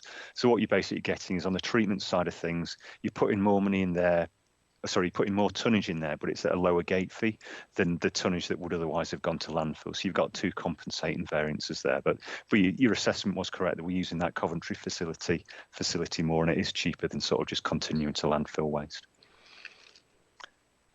Okay, are you okay on those answers, Bill? Yes, thank you. Okay, right. Just before we move on to the next speaker, I see Anthony Cross has got his hand up. Anthony, did you want to make a comment? Yes, good morning, Chair. Good afternoon. Good morning, members. It was just to pick up the point that Mr. Bolter raised, but in fact, Declan has covered the situation with his explanation, so I don't need to add anything further. Thank you, Chairman. Okay, thank you, Anthony. Right, I've got Terry Einan next. Thank you, Chair. One quick question, which I've got two questions. One's quick, which is you mentioned, Chris, a review of commercial services. Just wondering when we might be seeing a report on this. And then the next question, which is more related to COVID-19. There's been a small impact on the target operating model, according to page 59 in supported living. We've seen an underspend of 15% in the the reablement service. But what concerns me is that post-COVID-19, there may be people with considerable long-term reablement needs. We're not seeing that coming through yet, perhaps. And I'm just wondering, what is the longer term impact going to be on our ability to use the target operating model to monitor and retain our costs in ANC? Thank you.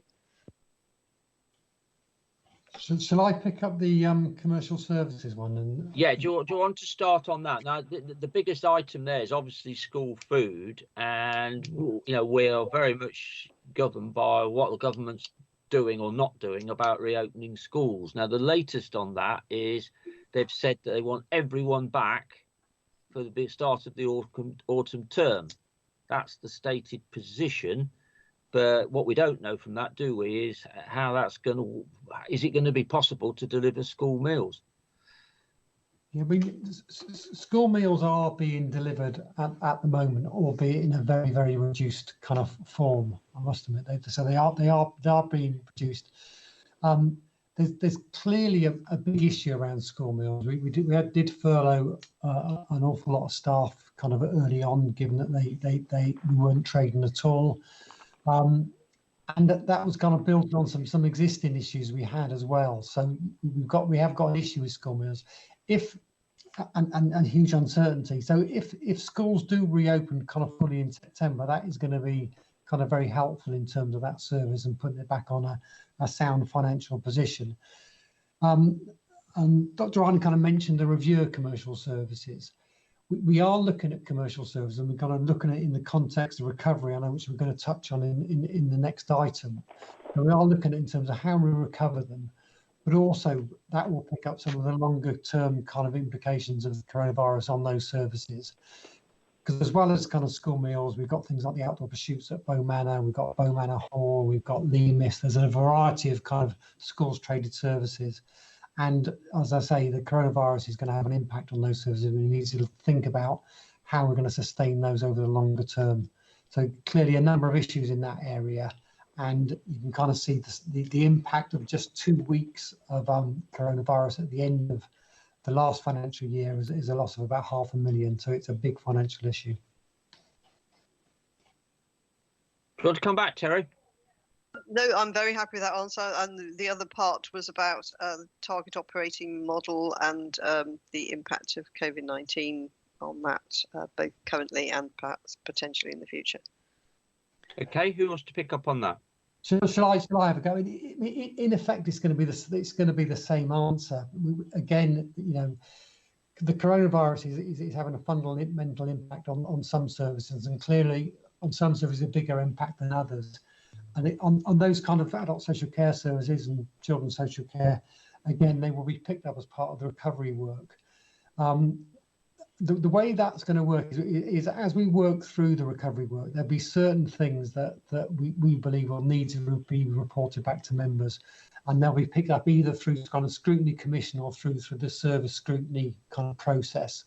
So again, we are expecting that there will be a number of issues again that Scrutiny will need to look at as we work through those recovery plans. So I can't give a specific in terms of what the impact will be on those kind of adult social care services, but inevitably there will be an impact. Thank you. I think I explained how we're going to look at it, which is what I wanted to know. Thanks, Chris. Okay, right. Now got Rosita Page. Hello, Chairman. Can you hear me? Because I'm on the phone. I've lost my sound. Right, Rosie, you are hugely feeding back. Have you turned off your microphone? Is that better? Yeah. Okay, fine. Okay, my first point is page 49, paragraph 91, third bullet point down. Can somebody explain to me, Lutterworth East, 2.4 million to design highway improvements to provide access proposed. This program is now being paused until funding can be secured. Does that mean the idea of the Spine Road is scrapped? Second point, turn over the page 50, paragraph 95, on the same vein, 1, 2, 3, 4, 5 bullet point down, Lutterworth East Mine Road, 2.2 million slippage. So can you give me some more details on that? And my third, very, very basic point again, is page 53, paragraph 112, Corporate Asset Investment Fund. I'm a little bit dim here. Could you explain that to me? Because as I'm going along, the net income return, say, if you're going down, is 6.4%, 7.8%, but at the bottom, the total is 2.7%. And I know the explanation, but just explain to me how we get from all of these high percentage to a 2.7 percentage, how it's worked out, just as a matter of explanation, because I can't get my head around it. Thank you very much.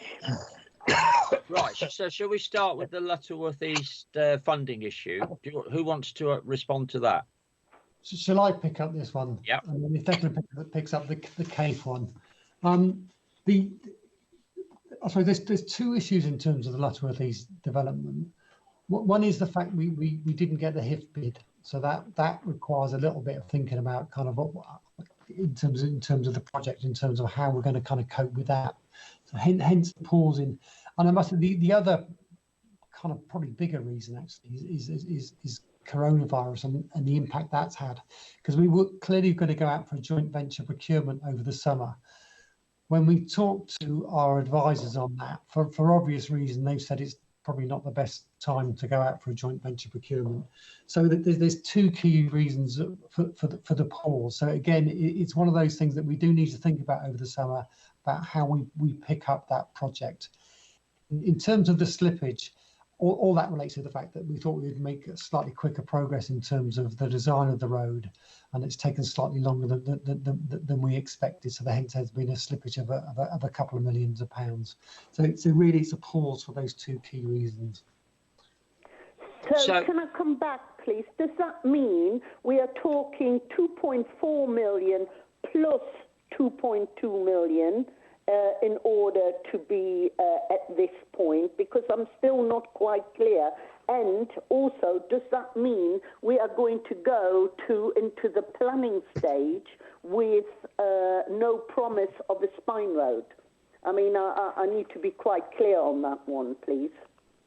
No, the planning will include the spine road. There's kind of no doubt about that.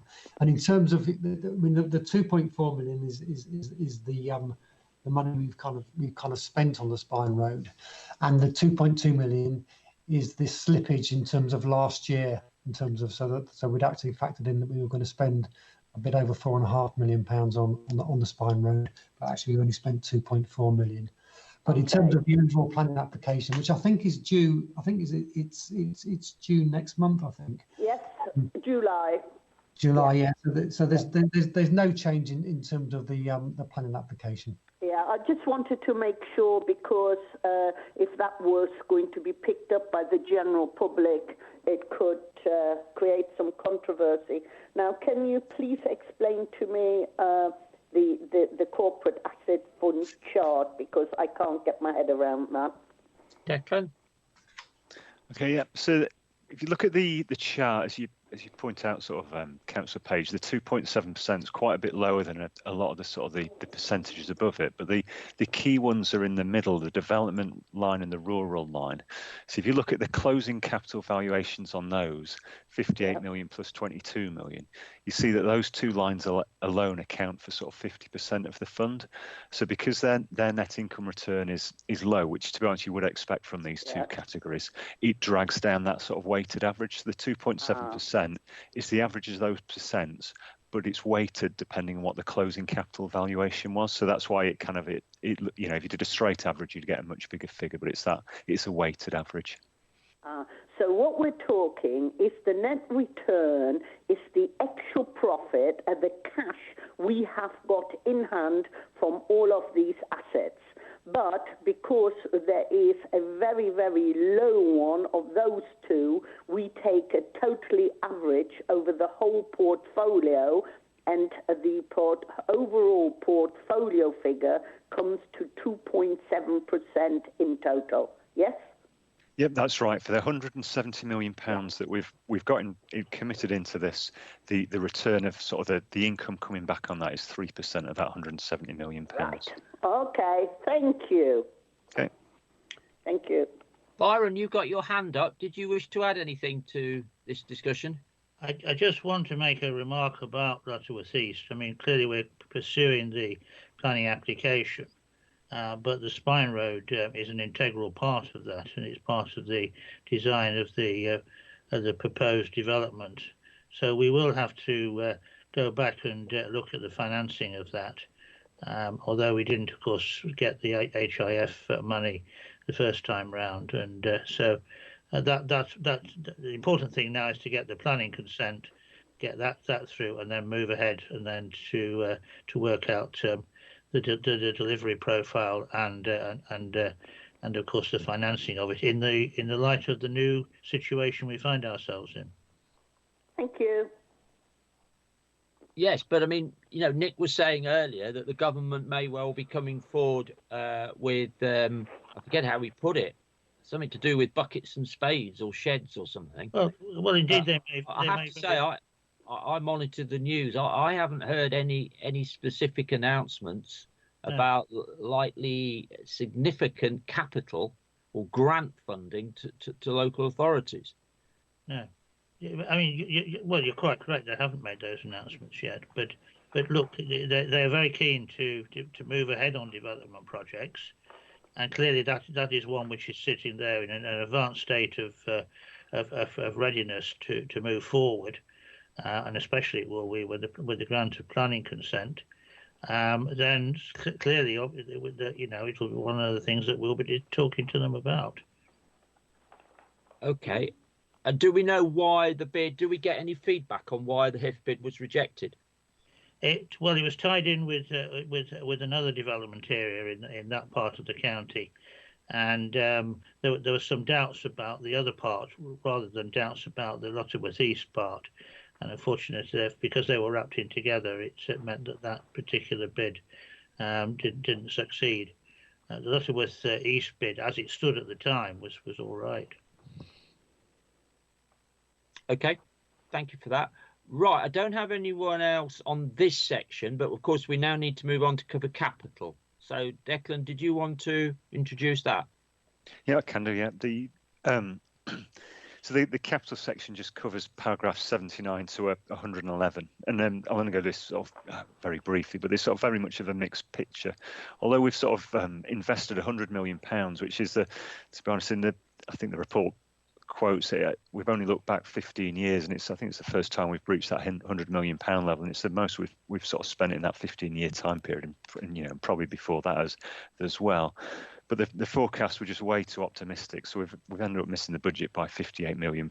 So it's one of those. It's a bit of a self-imposed kind of own goal, or it's a bit of an own goal really. Is that we sort of spent a lot, but we were just too optimistic, so it looks quite bad. The table on paragraph 81 is kind of quite good for just sort of summarising the overall capital programme, and E&T does stand out in terms of that missing of the targets. And the truth is, 2/3 of this sort of underspend does relate to just 4 schemes. So you'll see it's very easy if you get a couple of schemes, or 4 schemes in this case, wrong. You can really drive sort of very big numbers, and that's what's happened this year. You'll see again in that table there is an overspend. The only one of note was in schools, but they did manage to do that to deal with that within the overall programme. And the programme does get set quite sort of early in the year, so they do tend to do quite a bit of sort of shuffling around between sort of things that sort of come up and down, and that's what they managed to do this year. If you towards the end of the section, it does touch on disposals as well, and you'll notice that's behind. It doesn't create an in-year issue just because just the sheer scale of slippage is much bigger than the sort of the underspend, and it's kind of and they're still progressing those schemes that did slip, so we haven't lost the cash at this stage. The final point I was going to raise in this sort of section was the CAFE table under paragraph 112. We've talked about this sort of briefly. You'll notice sort of the capital change in value, that first kind of grey column, is actually a negative, which isn't ideal, but as you can imagine, at the end of March, we'd already started to see some implications of the COVID crisis on property value. So that may be a figure that could has the potential to drop further before it bounces back. But that says, we always knew as we entered into this there was going to be rough times in the sort of the property sector. It helps that when we don't have a huge exposure to things like retail, that's the reason that pooled properties are dropping a little bit heavier, because they do have that sort of broader based kind of investment profile. But overall, the portfolio is not badly set up in terms of weathering this storm. And that's all I was going to say on the capital sort of CAFE section. Happy to take questions. Okay, thank you very much. I imagine that this is going to be an area that's going to change substantially going forward for the reasons that you previously indicated, and the need to review a number of these schemes. I haven't actually got any members with their hands up, so I presume that I have my hand up, Chair. I'm sorry, I didn't see you. I didn't see you. You had earlier. Yeah. It went off. It seems to be popping down every time I try and put it up. Sorry. Okay. It must have slow pop. Off, please. Anyway, very quickly. Yes, page 49 at the bottom.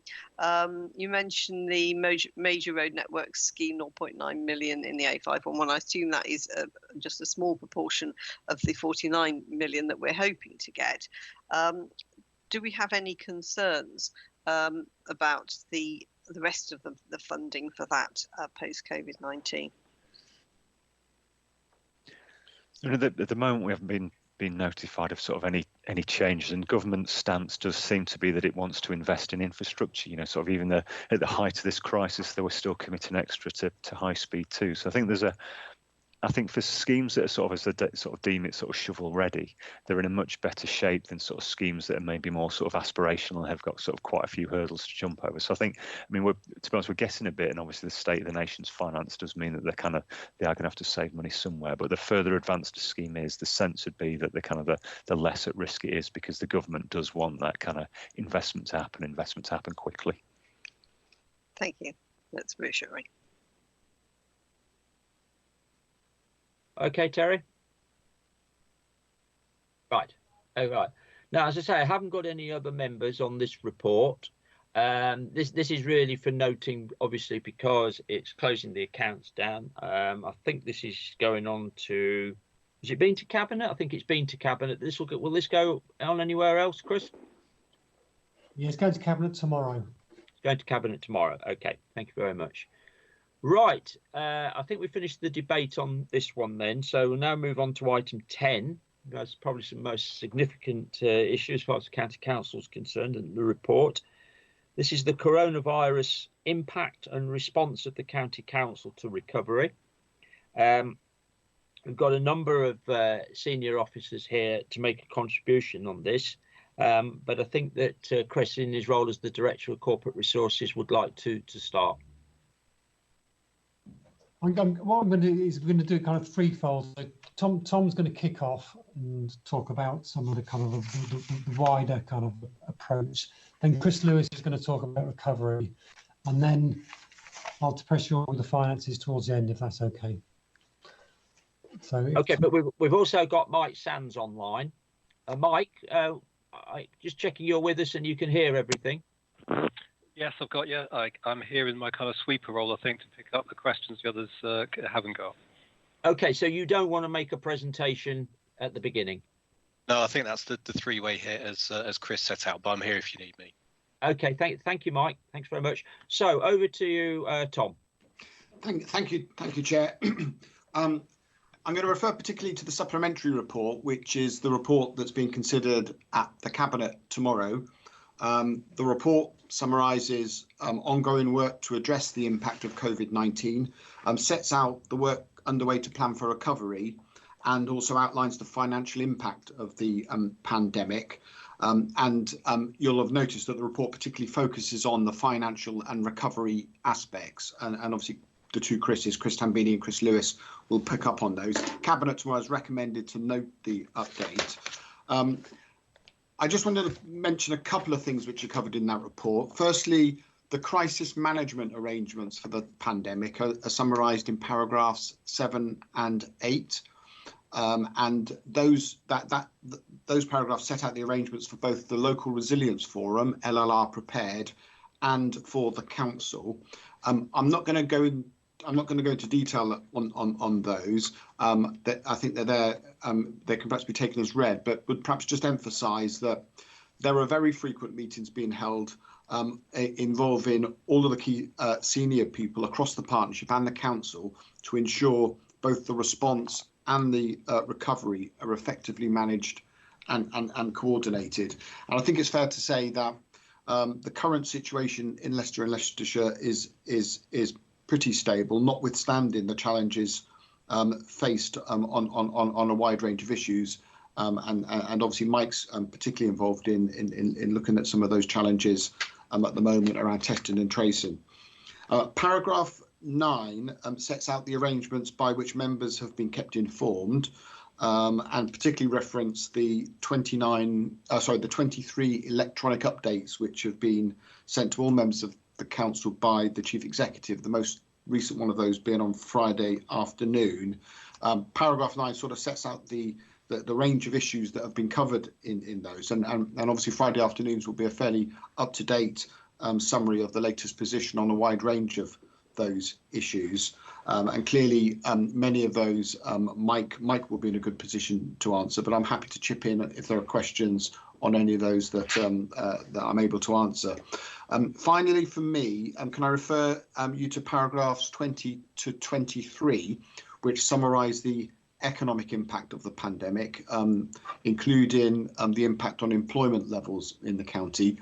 I mean, I won't dwell on these, given the earlier discussion you've had with Mandip and Kevin Harris on the economic recovery aspects.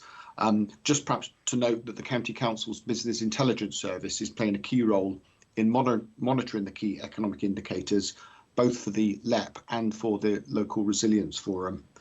So that's all I wanted to say by way of introduction. At this point, hand over to Chris Lewis to cover the recovery aspects. Okay, Chris, can you hear us? I can. Thank you, Chair. Thanks, okay, Tom. would you like to go ahead and present, please? Sure, thank you. As Thomas said, obviously much of the council's work in the recent times has been around our response to the pandemic, but alongside that activity was obviously we've been considering and planning for our recovery work. The sections on this paper on recovery are already covered in paragraphs 11 to 19 as part of the supplementary report, with the recovery strategy as attached as pages 15 to 23, which at a very high level provides for issues around the rephasing of our recovery work, the kind of key themes of recovery, as well as the kind of long-term principles. And obviously a lot more detail will follow as we work through departmental and service plans. The language of recovery in the context of a major incident obviously impacts on the role of the county council and the services provided by it, and that's very much covered in paragraphs 11 to 12. The recovery process in this context usually refers to very much a return to normal service and demand levels. And what we're seeing really for the context of this pandemic, we are constantly having to assess and respond to different and new levels of normality that's linked both to government guidance as it develops and seeks to really reset our design of our services for the future. Looking at paragraphs 13 to 19 and referring to the newly established cross-party working group and its deliberations on our recovery process and the accompanying strategy, that met for the first time on the 16th of June. It was very helpful. The working group endorsed the need for very clear recovery principles as we look to work through the process of recovery, and these are highlighted in paragraph 15 A through to D. The latter parts of the paper will cover in greater detail the actions to help ensure the council's financial stability, and they will be presented by Chris Tambini in a moment. In addition to the need to act on the financial impact of the pandemic, which is very serious, there's also a requirement, an opportunity indeed, to look again at the council's ways of working to ensure the safety and well-being of our staff and service users going forward, but also to rethink our ways of working around use of space, use of property, and really a more flexible approach to working practices in the future. Our recovery processes will also need to be aligned to our environmental strategy and our commitment to net carbon neutrality by 2030. So there's a heavy emphasis in our recovery principles about ensuring where possible a green recovery, trying to avoid going back to some of the higher levels of consumption we saw previously. And then, of course, finally, we want to learn the lessons of what we've done so far in our response work, but really continue to explore those opportunities to utilise digital technology in future service design and delivery. We really have learned a significant number of lessons through the very rapid change that we've had to adopt in the council's ways of working over the last few months.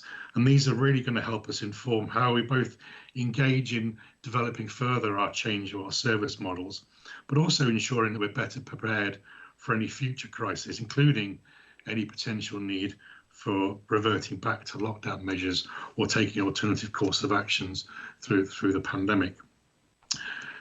So the recovery strategy as a high-level framework really presents the need for using those recovery principles in far more detailed service planning activity that's currently underway. Those recovery plans within services and departments are currently being developed as part of developing that interim recovery position for the county council, and further detail regarding what those plans look like and the impact on our services will be forthcoming shortly. The first iteration of all of those recovery plans is due to be completed by the end of June, and the working group on recovery will be considering some of the outputs of that exercise at its next meeting on the 14th of July. I guess finally, the final point I would say on the recovery strategy itself is it's always been guided by national guidance and responding to that as it develops. And of course, the phases that exist within the UK government's current recovery strategy. We're also being very mindful that the impact of the pandemic long term will have an impact both on our MTFS, which Chris Tambini will pick up, but also on our current strategic plan. So again, as we work through those longer term service design principles, the impact on our outcomes and our commitments through our strategic plan will also be reviewed. That was all I was going to talk through, Chair. Thank you. I think Chris is going to pick up now the financial impact. Okay, thank you very much for that. So now Chris Tambini is going to comment on the financial situation. Thank you. In terms of that, well, so I'll be going from paragraph 24 onwards. So I think so far, the bits of the meeting I've caught, you've had quite a discussion about the local impact in terms of the local economy. So paragraph 24 kind of sets out some of the national context. So the OECD have forecast that the global economy will actually contract by 6% over the coming year. The UK economy is actually forecast to be even harder hit than that, with a forecast of 11.5% reduction. I think one of the most telling statistics is the increase in unemployment. Unemployment before the pandemic was a bit, I think it was 1.3 million. And at present, I think it's just below 3 million. And some forecasters are anticipating it could increase to 6 million once the furlough scheme ceases. So clearly a massive increase in unemployment over a very, very short period of time. The other issue, I think, is that many commentators were kind of, I think, probably hoped that it was more of a V-shaped kind of quick recovery, and now they're saying it's going to be likely more of a slow U-shaped recovery. In terms of the impact on the overall county council finances, there's a table in paragraph 25. I'd like to update that now because monthly we have to produce a return for government called a Delta return. The return went in on Friday. So looking at the original table, we were forecasting pressures of 55.8 million, so kind of roughly 56 million pounds worth of pressures. We now think that those pressures have increased to 64 million pounds, and the reason for the increase is we believe that there's going to be a bigger impact in terms of reduction in council tax and business rates.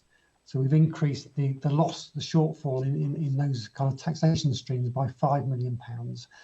I would actually still give a real kind of word of caution with these estimates. That's based on some recent figures we've received from the districts. But again, kind of talking about furlough and kind of other long-term or short-term impacts. Again, there could be quite an increase in the number of people on benefits over the summer and into the autumn. And it's difficult to get a real handle on the exact increase and what that would mean for the council tax take. But we do believe that it's going to be quite a significant impact. The other factor we've incorporated into these returns is the additional cost of home to school transport. And ditto, you need to take these figures with some kind of caution, really. But we're anticipating a £10 million kind of increased cost of home to school transport.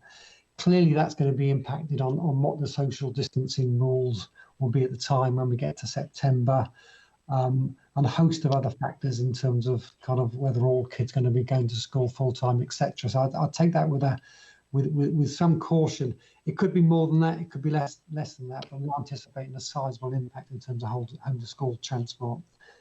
In terms of the latest return, there are some areas which have kind of reduced. We don't think the initial increase in waste tonnages is now going to be kind of sustained for the rest of the financial year. So we've seen a reduction in terms of the additional pressures there, and there's been some other kind of pressures kind of spread that have reduced over a variety of services. But the net impact is we now think about 56 million has now increased to 64 million, which is clearly had the same impact in terms of the gap, an increase of 8 million on the gap to 36 million.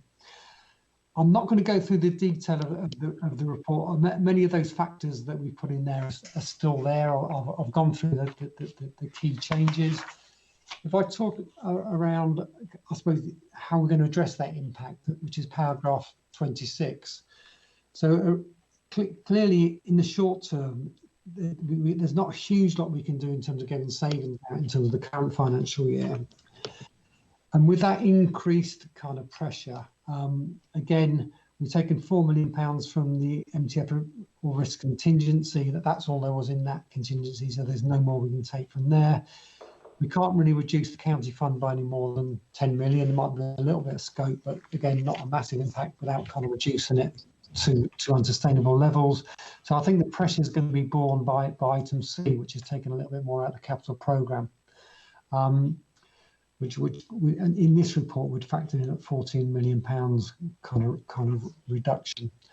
Paragraph 28 kind of talk clearly. So far, we've talked about the current year impact. Clearly, there is going to be an impact that goes into next year, particularly if it is, as I've highlighted earlier in the report, a U-shaped recovery.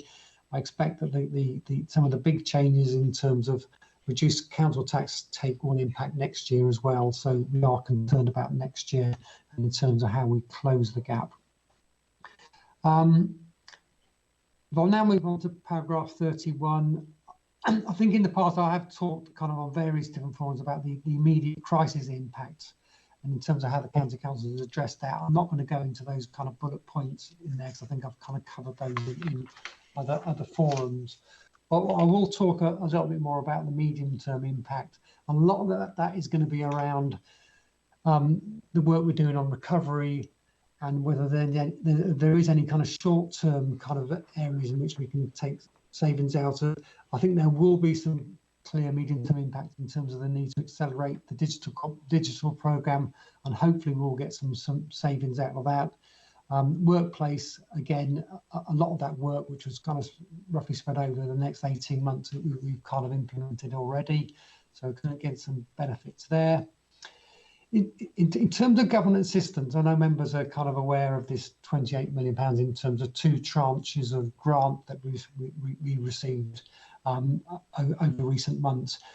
Paragraph 33 is a new table which kind of shows some of the more specific grants that we received over recent months. There's a few things to be confirmed where we haven't got the figures, but we do know that there is some money coming our way.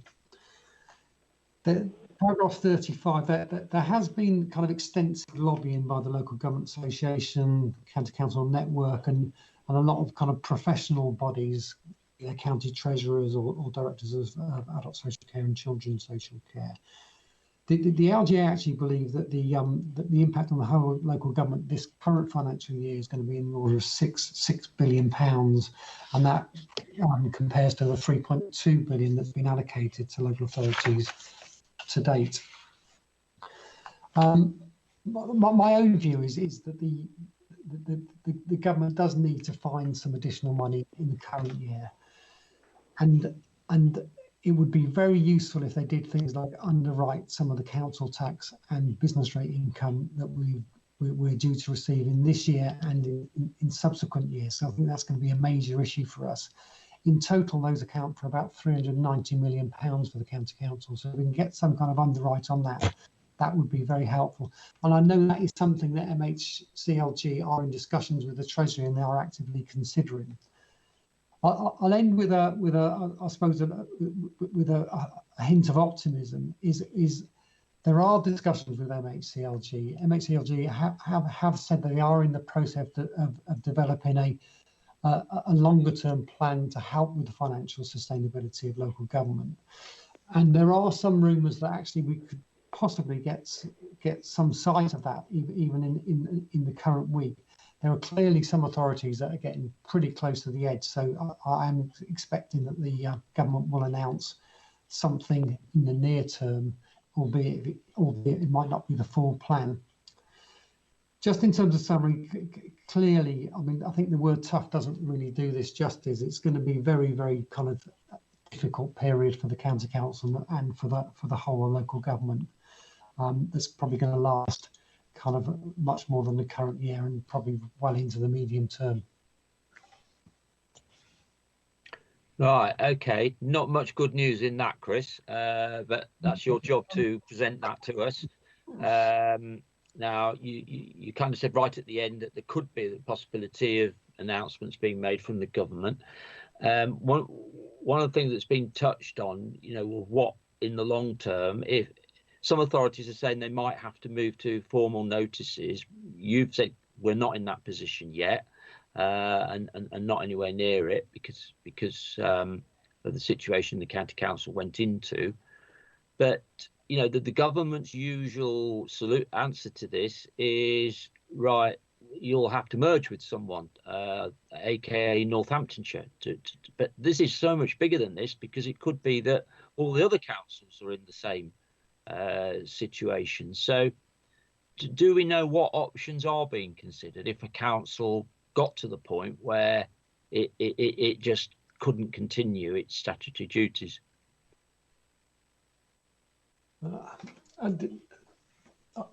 In terms of reorganisation, I don't know what the government is kind of thinking. There's clearly two-tier reorganisation, but there are a number of quite small unitaries in the country, and there is an argument to say that they're not that sustainable.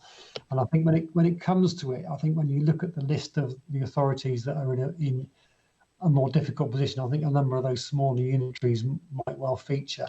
Having said that, you are right. Even the big authorities are really struggling. You've just seen Birmingham in the news. I think Leeds were in the news towards the end of last week, kind of threatening a Section 114 notice. So there are a whole host of authorities, ranging from the very small to the very big, that are going to be hit by that are being hit by this. I was just trying to remember what the second part of your question was, Simon.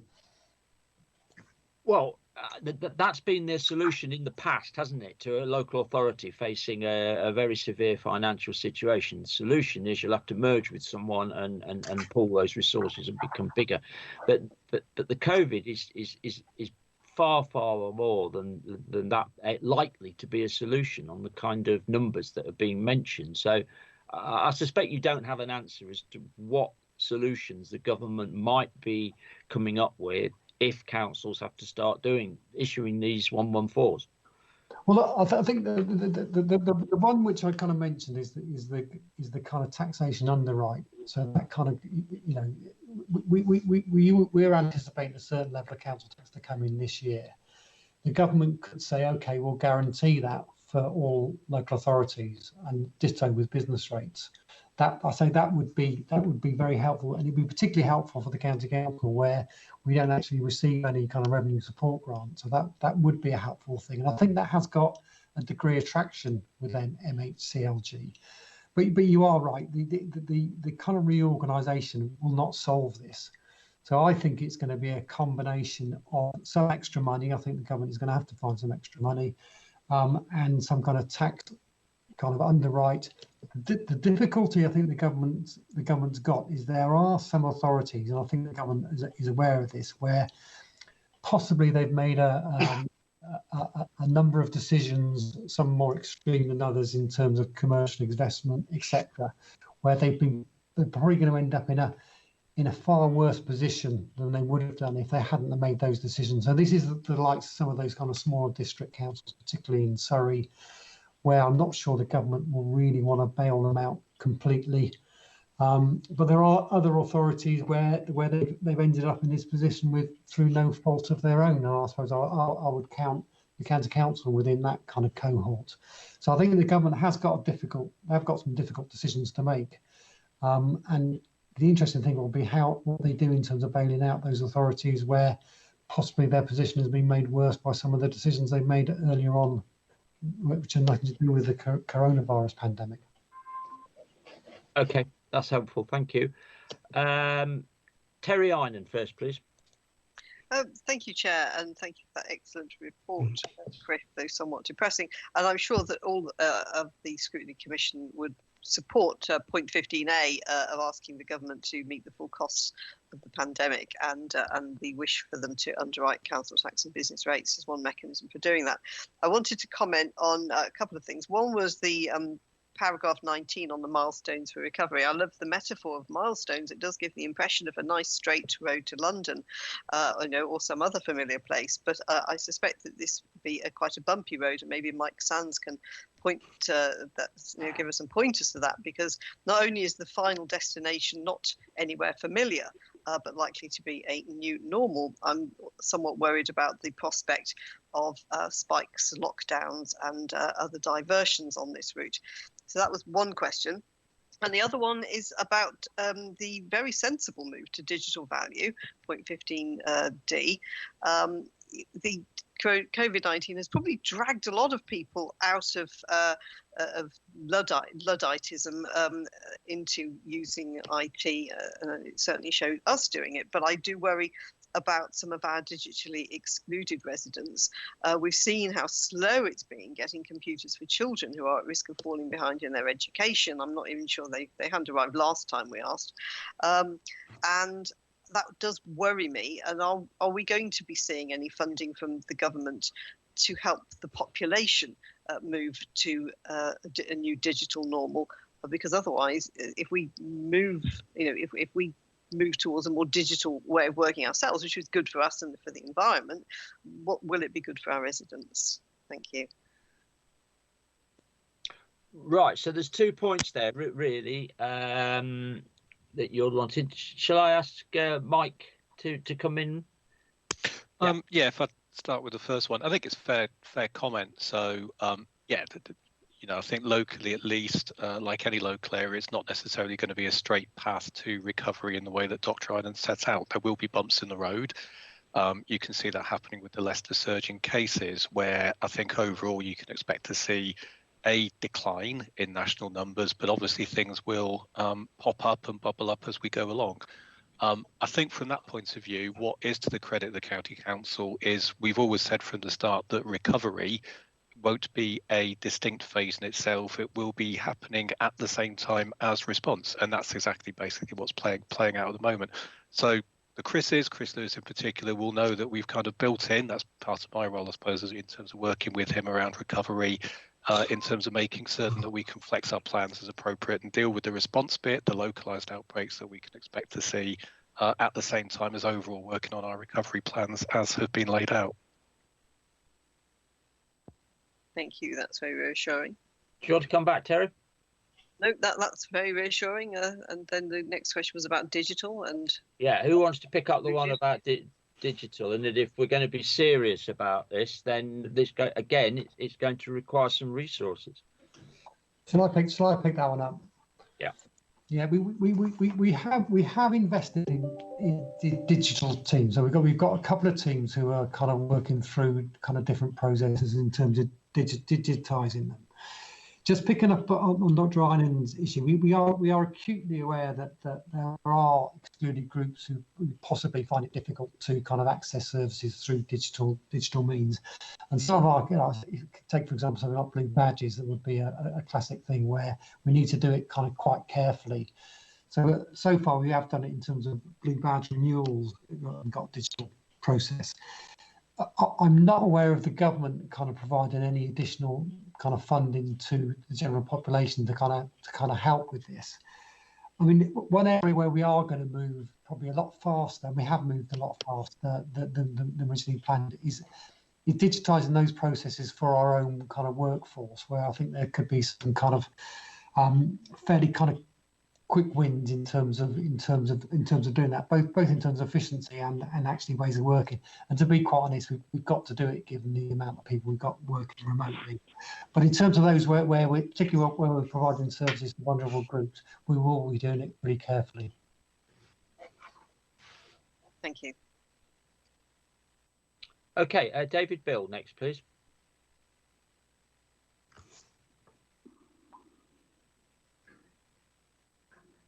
Right. Thank you, Chairman. Could I just raise a patchy issue for Mike Sands, if I may, and then I'll move on to a more substantial point. But looking at the Friday's report, it was disturbing for us in the west of the county because the disease seems to be getting steadily worse as you look from east to west, until you get to the far points of Fenny, Drayton, Stoke, Golding and Hyme on the hill, which are now significantly higher than the other parts of the county. I would like to have some sort of thoughts about why that should be happening. But coming back to this report, we're getting mixed messages. Even this morning we're getting mixed messages. We're hearing on paragraph 24 that the impact is going to be profound, and we could end up with 6 million unemployed. These are really grim figures. We're going to be right back to, I don't know what period we can think of, but it's before any of us were born. It's going to be, that is really grim. Then it says that with financial, in paragraph 28, financial pressures increasing, we can expect reduced growth in development of housing and business premises. But earlier on this morning, we were told that the growth, that we can expect unprecedented growth, and it's all going to, and the government is going to throw everything at it, and we're going to cover this land with concrete and tarmac, and everybody's going to be happy. I can't quite reconcile myself to what I'm reading here, and what some of the things that we were told earlier on today. And I have to reiterate, I've said it before, I have to reiterate that I don't really relish the prospect of the southern part of the county being covered in tarmac and concrete, much of the way that my friend Sharon Scott mentioned this morning. We just, quite frankly, we just don't want it to happen. Growth is fine. Growth has to happen just to cater for the people who live here. But if the government are now going to scrap planning controls and just let everything rip, then it makes you wonder what sort of country we're going to be living in. I am disturbed about what I've heard this morning, and of course I'm disturbed about the economic information in this report. I'm sorry to have to say that, but it doesn't fill me with any confidence about what in fact is going on.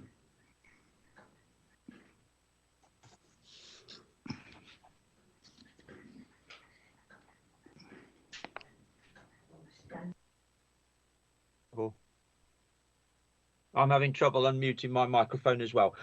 Right, I'm going to call on Tom to address the economic issues and some mixed messages. I said earlier, is this kind of related to timing, Tom, that some of these reports were put together? The report we've got now is clearly very up to date, a very good assessment. I think we've all agreed with that and where we are. And then, of course, we heard earlier from the leader of the council saying that the growth unit is an important part, not least to make sure that where development does take place, we as the county council make sure that we get the correct and full contributions, and all that's clearly right. But just in terms of what the impact is of the virus on these sorts of economic development issues, how are we going to assess that going forward? Because it's all about planning, isn't it? If we get the planning wrong, then the consequences that Mr. Bill's talking about could indeed come about. Yes, thank you, Chair. Thank you, Mr. Bill. I think on the point around mixed messages, I mean, I think clearly we are facing tremendous economic impacts and some real economic risks. The scale of unemployment, the impact on businesses is profound, and I think references earlier to the really key role of the growth unit and other economic activity and the work that the LEP's doing. I think perhaps the emphasis of that activity switches, because whereas previously we would have been working with the market to deliver growth in the county and to maximise benefits to local populations through making sure that the council gets full Section 106 monies and all that sort of thing, so that we can make sure all the right infrastructure and facilities are provided. I think now there's going to be greater emphasis on public sector intervention to stimulate the economy, to rekindle activity, and that's where there'll be, I think, a lot of work for the growth unit and for the LEP and others to do to make use of money that the government may well be providing to stimulate economic activity in local economies. So I don't think there is a mismatch between the scale of the problem and the fact that there needs to be a substantial public sector response. I think we need to wait a bit longer to see what the nature of that response is going to be in terms of the funding that government's going to provide to us.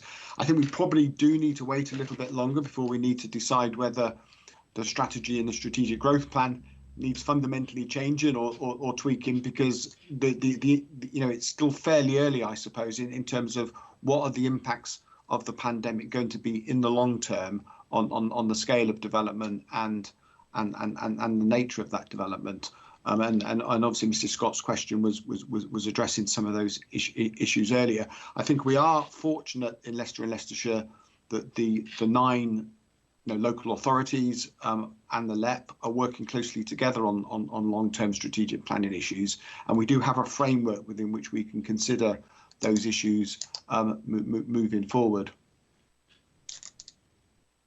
Right, okay. I suspected this would be the case, that we can't provide answers to some of these questions. Some of them wait for government to come forward, and frankly, we'll just be told what's going to happen and what we're expected to do. Others we will be given some choice in, hopefully, to develop local responses to the situation. And I think we're just going to, as I said earlier, this is something we're going to need to come back to, particularly the economic response, both from the county council and wider from organisations like the LEP. So I think we've got to keep up to date on this as a commission, as a responsible scrutiny body for these range of issues. Now, I haven't got any other speakers on this report. I would just remind members that there is will be a. I've got my hand raised, Simon. I'm sorry, I didn't see you. Who is that? It's Terry Richardson. Okay, Terry, come in. I mean, hopefully it's shown as raised. I'm having awful IT problems here. I've been thrown out 3 times in the last 20 minutes. Can you hear me? Yes, please continue. I've seen the strategy. My question is addressed very quickly. When is the action plan going to be delivered out of the strategy? And for those of us that are not in the working group, what will we see so we can input into it? So when you say the working group, you mean the recovery, the member group? Yes. Well, I mean, I couldn't even tell you who's on it. So. Yeah. Okay.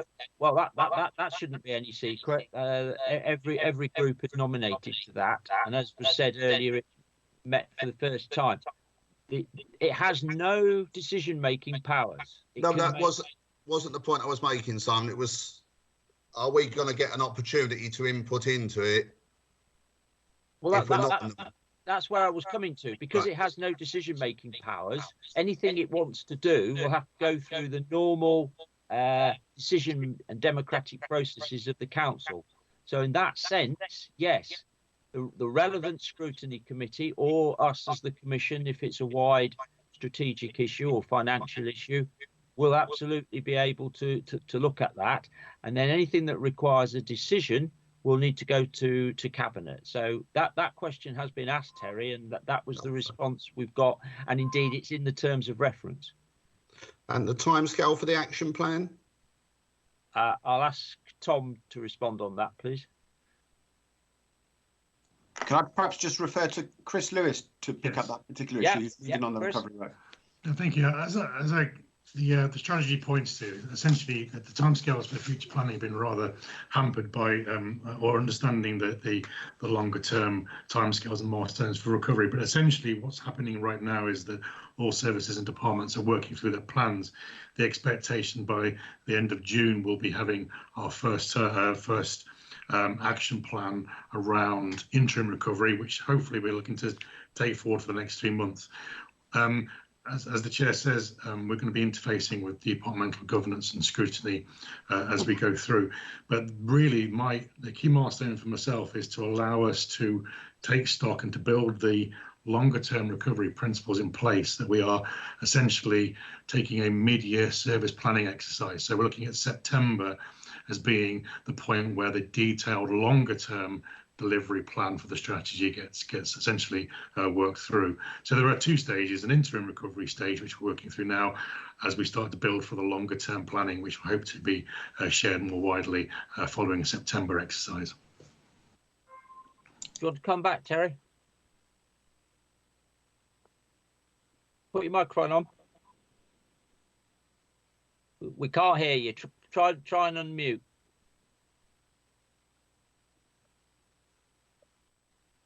You're still showing as muted on the screen. I was having the same problem. I couldn't unmute. Then it just happened. I'll take Alan Pearson, and then I'll try and come back to you and see if you can unmute. Or in the meantime, if you want to ring in by phone. Alan Pearson. Yeah, mine's just working. I guess I'm just trying to get my head around the issue of the recovery, the impact, the consequences of actually not doing projects. An example, we've got issues with maybe issues with roads or what, and if we pull back on the roads, the local impact on the economy and jobs will bite us later on, if you know what I mean. So the short-term consequences, long-term consequences, and some of the actions we do now, if we're not careful, may have definitely long-term issues. Sorry, I've got somebody. Sorry, turn that off. So I guess I'm sure that we're thinking about that, and we've got. I'm sure Tom's aware of that. We've got plans. Do we do this long-term strategy? I'm sorry, I've had loads of issues. Do we do those planning, Tom? That we do know that if we make a decision now, what impact it may have in the future, particularly now with employment, and I guess from a Mountain Mowbray sort of point of view, we've had relatively low unemployment, but low waged unemployment. So the type of jobs, building, the type of jobs catering could be hit greatly if we don't sort of encourage that. Tom, do you want to respond? Yes, I think clearly we will be and are making sure that we keep an eye on the long term in terms of making short-term decisions. It's going to be a bit of a balancing act in terms of understanding what we can afford, given what we've heard from Chris earlier today, and the importance of investing in the economy to protect long-term benefits for our residents and for our workforce. So it is going to be tricky to get that balance right, but I think it's important that we take the short-term steps that can help alleviate the immediate situation, but also make sure that we keep in mind the long-term strategy. And I just go back to something that Kevin Harris said earlier when he said, where we want to get to hasn't really changed in terms of a much stronger, much more robust economy. We may have to get there in a different way given what's happening now, and it may take a bit longer. But I think we just need to keep an eye on that longer term agenda as we're addressing the short term, well, hopefully short term crisis, but of course it might be a bit more than short term. Can I just say something, Simon? Yeah. Yeah. I mean, there's been quite a lot of talk about the government using kind of infrastructure, kind of capital spend to kind of kickstart the economy, and the reason they do that is because it has a really kind of quite strong multiplier effect in terms of on the wider economy. So you get a bit more kind of economic growth from doing that than you would do from a tax cut or something like that. So it is a key mechanism we are expecting the government to use. The issue that we've got, as you can kind of see, the way we're looking to balance the budget is to actually reduce our capital program, which is, at a national level, probably doesn't make that much sense, because we've got the issue of trying to kind of, I suppose, balance our overall budget, and there will be an impact on the local economy. I do know that the MHCLG and the government are acutely aware of that, and they are concerned about as the impact on local authorities' financial sustainability is increased, the kind of decisions they might make. So again, I think this will come back to this kind of plan we're expecting from the government, where I think they see that they need to shore up our finances so that we start making decisions that are very sensible for the local economy and the national economy. So I think there's a real kind of balancing act here in terms of how we make sure that both local government finances are sound, and at the same time we have money there to kind of kickstart and sustain the local economy. So it is a bit of an issue, but the government are aware of it. Right, but presumably we're only able to do this to the extent that we have put aside monies from revenue for capital. Effectively, we're taking that money back. But that's what we're going to be forced to do in the short term. But if the government does make more money available, that changes that equation. So if they made capital available in the form of grant or loan, then we could use that money for capital projects. Well, I'm more thinking if they make more revenue grant available, that means that we can use that to prop up our revenue budget and probably not take such a knife to the capital programme. Okay. Right. Terry, you're back with us. Did you want to ask another question? I think I'm having so many problems, Simon. Don't worry, just carry on. All right, okay. Right, well, I haven't actually got any other members on this report. Yeah. Sorry. Right, hold on. I wanted to make another comment. All right, Alan, you finish off, and then I'll see if there's anyone else that I can't see. Yeah, mine's not working. I've been in and out a few times. I guess what I'm getting at is we get sort of very keen on the 106 funding from building, etc. We've got demands, of course. The problem is if we're not careful with that, the builders won't build. We talk about affordable housing, etc., or social housing, which is important because at the moment we potentially could be facing throughout the county homelessness has increased, potential landlords kicking people out. So we're in a catch-22 here. And the issue is, though, if we don't agree to build or we don't agree to do some infrastructure, the local impact on employment, the local impact on how that invigorates could be very devastating. So that's my comment. I know you're saying as a county we've got to balance it, but I'm really concerned about the long-term issues to employment, to homelessness, to some of the issues that we're facing, particularly with the 106 funding and the building infrastructure. Anything to add, Tom? I think therein is a conundrum to some extent. I think you asked earlier about short-term decisions and longer-term impacts. Clearly, we don't want to make short-term decisions that close down economic activity and exacerbate the economic impact into the long term. At the same time, we don't want to be making decisions in the short term that store up other sorts of problems for us in the future in terms of, for example, communities not having the right sort of infrastructure and facilities. So it's a really hard one, but we're going to have to work our way through that as best we can, I think. Okay, I've got Mrs. Page, Rosita. Hello. Only a couple of very general points. One is in relation to the recovery task panel. I think that is very much why you, Terry, and myself are on it, because any member of our group can email us with all of their points, and we can then feed in whatever their suggestions and comments are to the meeting. I think that was very much the point, and having us all there.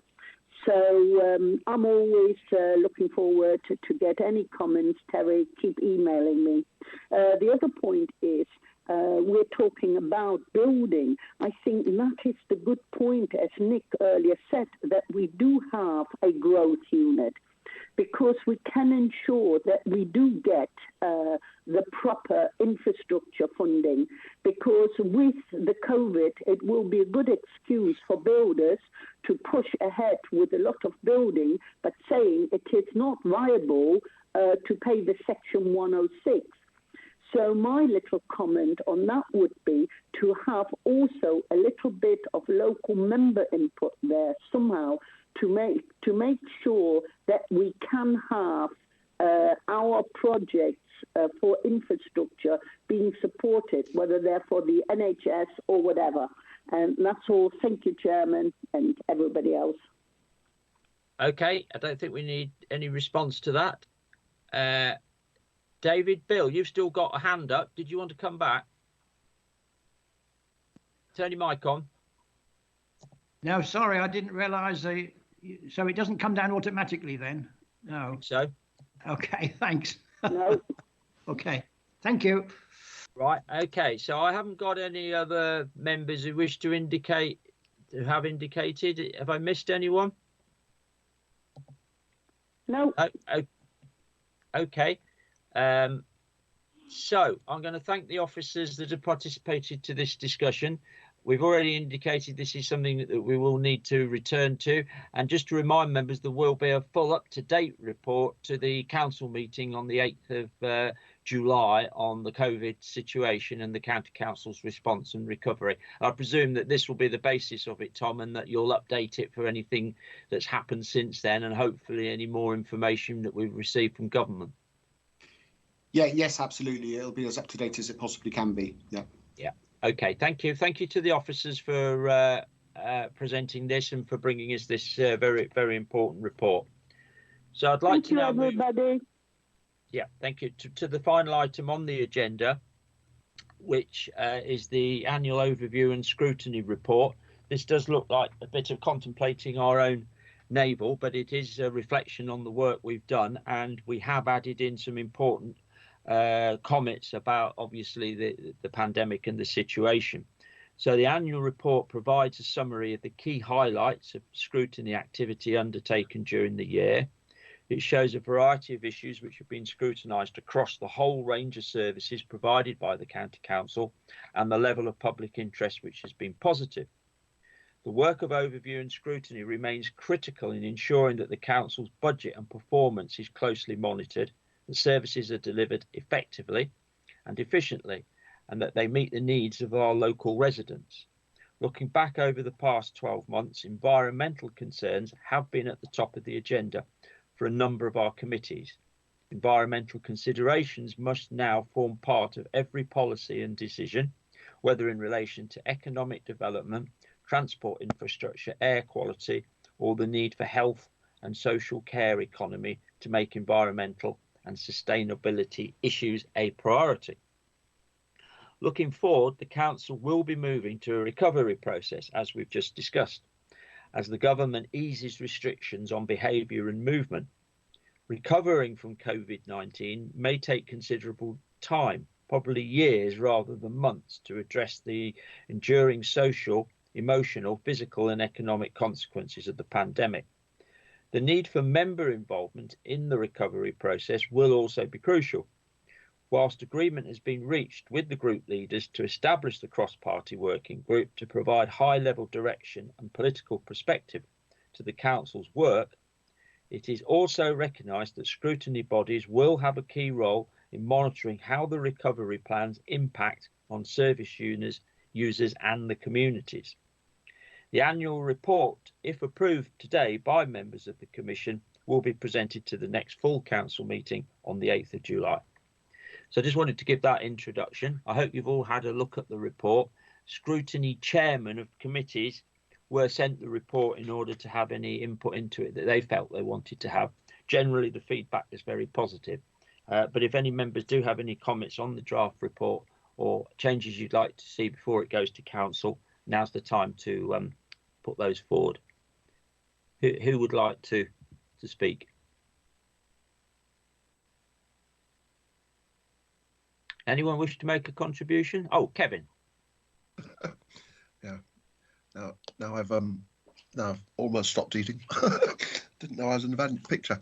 Yeah, I mean, I'm obviously the chairman of health, but I also chaired the scrutiny panel on multi-academy trusts, which both get a mention. Obviously, the health overview scrutiny had a lot of mention. Multi-academy trusts, I think, is really important. I think because it's about strengthening the links between the county council, particularly, and ourselves, members, and any multi-academy trusts in our areas, because I think they haven't been as good as they perhaps might have been, which is good, and it's good to see it in there. The only other thing I wanted to talk about on the health side, though, is the joint health, which we have joint meetings with the city and Rutland. This year we host it, which I think is a good thing. But I think we need to be careful, really, that to realise things are different. Part of the difficulty we've had this year, particularly, has been arranging times of meetings, because the city, to be fair, Rutland are as well, but the city in particular, being unitary, have no appreciation of the fact that we have double-hatted people who therefore have meetings in the evening. And when the city say, why can't we have our meetings at 5:30, our joint meetings? And we've had to make a comment that, sorry, that's when many of our members are actually at their district and boroughs. It is quite interesting how one needs to be aware of that, because we never ever had that problems the last few years when it's been hosted by the city. They obviously managed it, but it is quite interesting. Plus, this next time, I believe by the time we have our next joint health, which is early July, the city may well have had their annual meeting. So again, there might be a change of personnel. It is just bearing in mind, it's an unusual situation where we have a joint position. I know, obviously, crime and panel does as well, but it is interesting how one does have to bear in mind that there are other players in this, and we're all LLR. You know, we need to think of it together. That was it. I just want to be sure that people appreciated quite the depth that we get into with those things. Thank you, Chairman. Thank you, Kevin. Thanks for that contribution. Mrs. Pryor. Thank you. Well, I think the actual report, the annual report's excellent, and I have no problem with that. What I was also going to say, I found the whole meeting today really interesting, but I'm very sorry. I have another meeting starting at just after 1:15.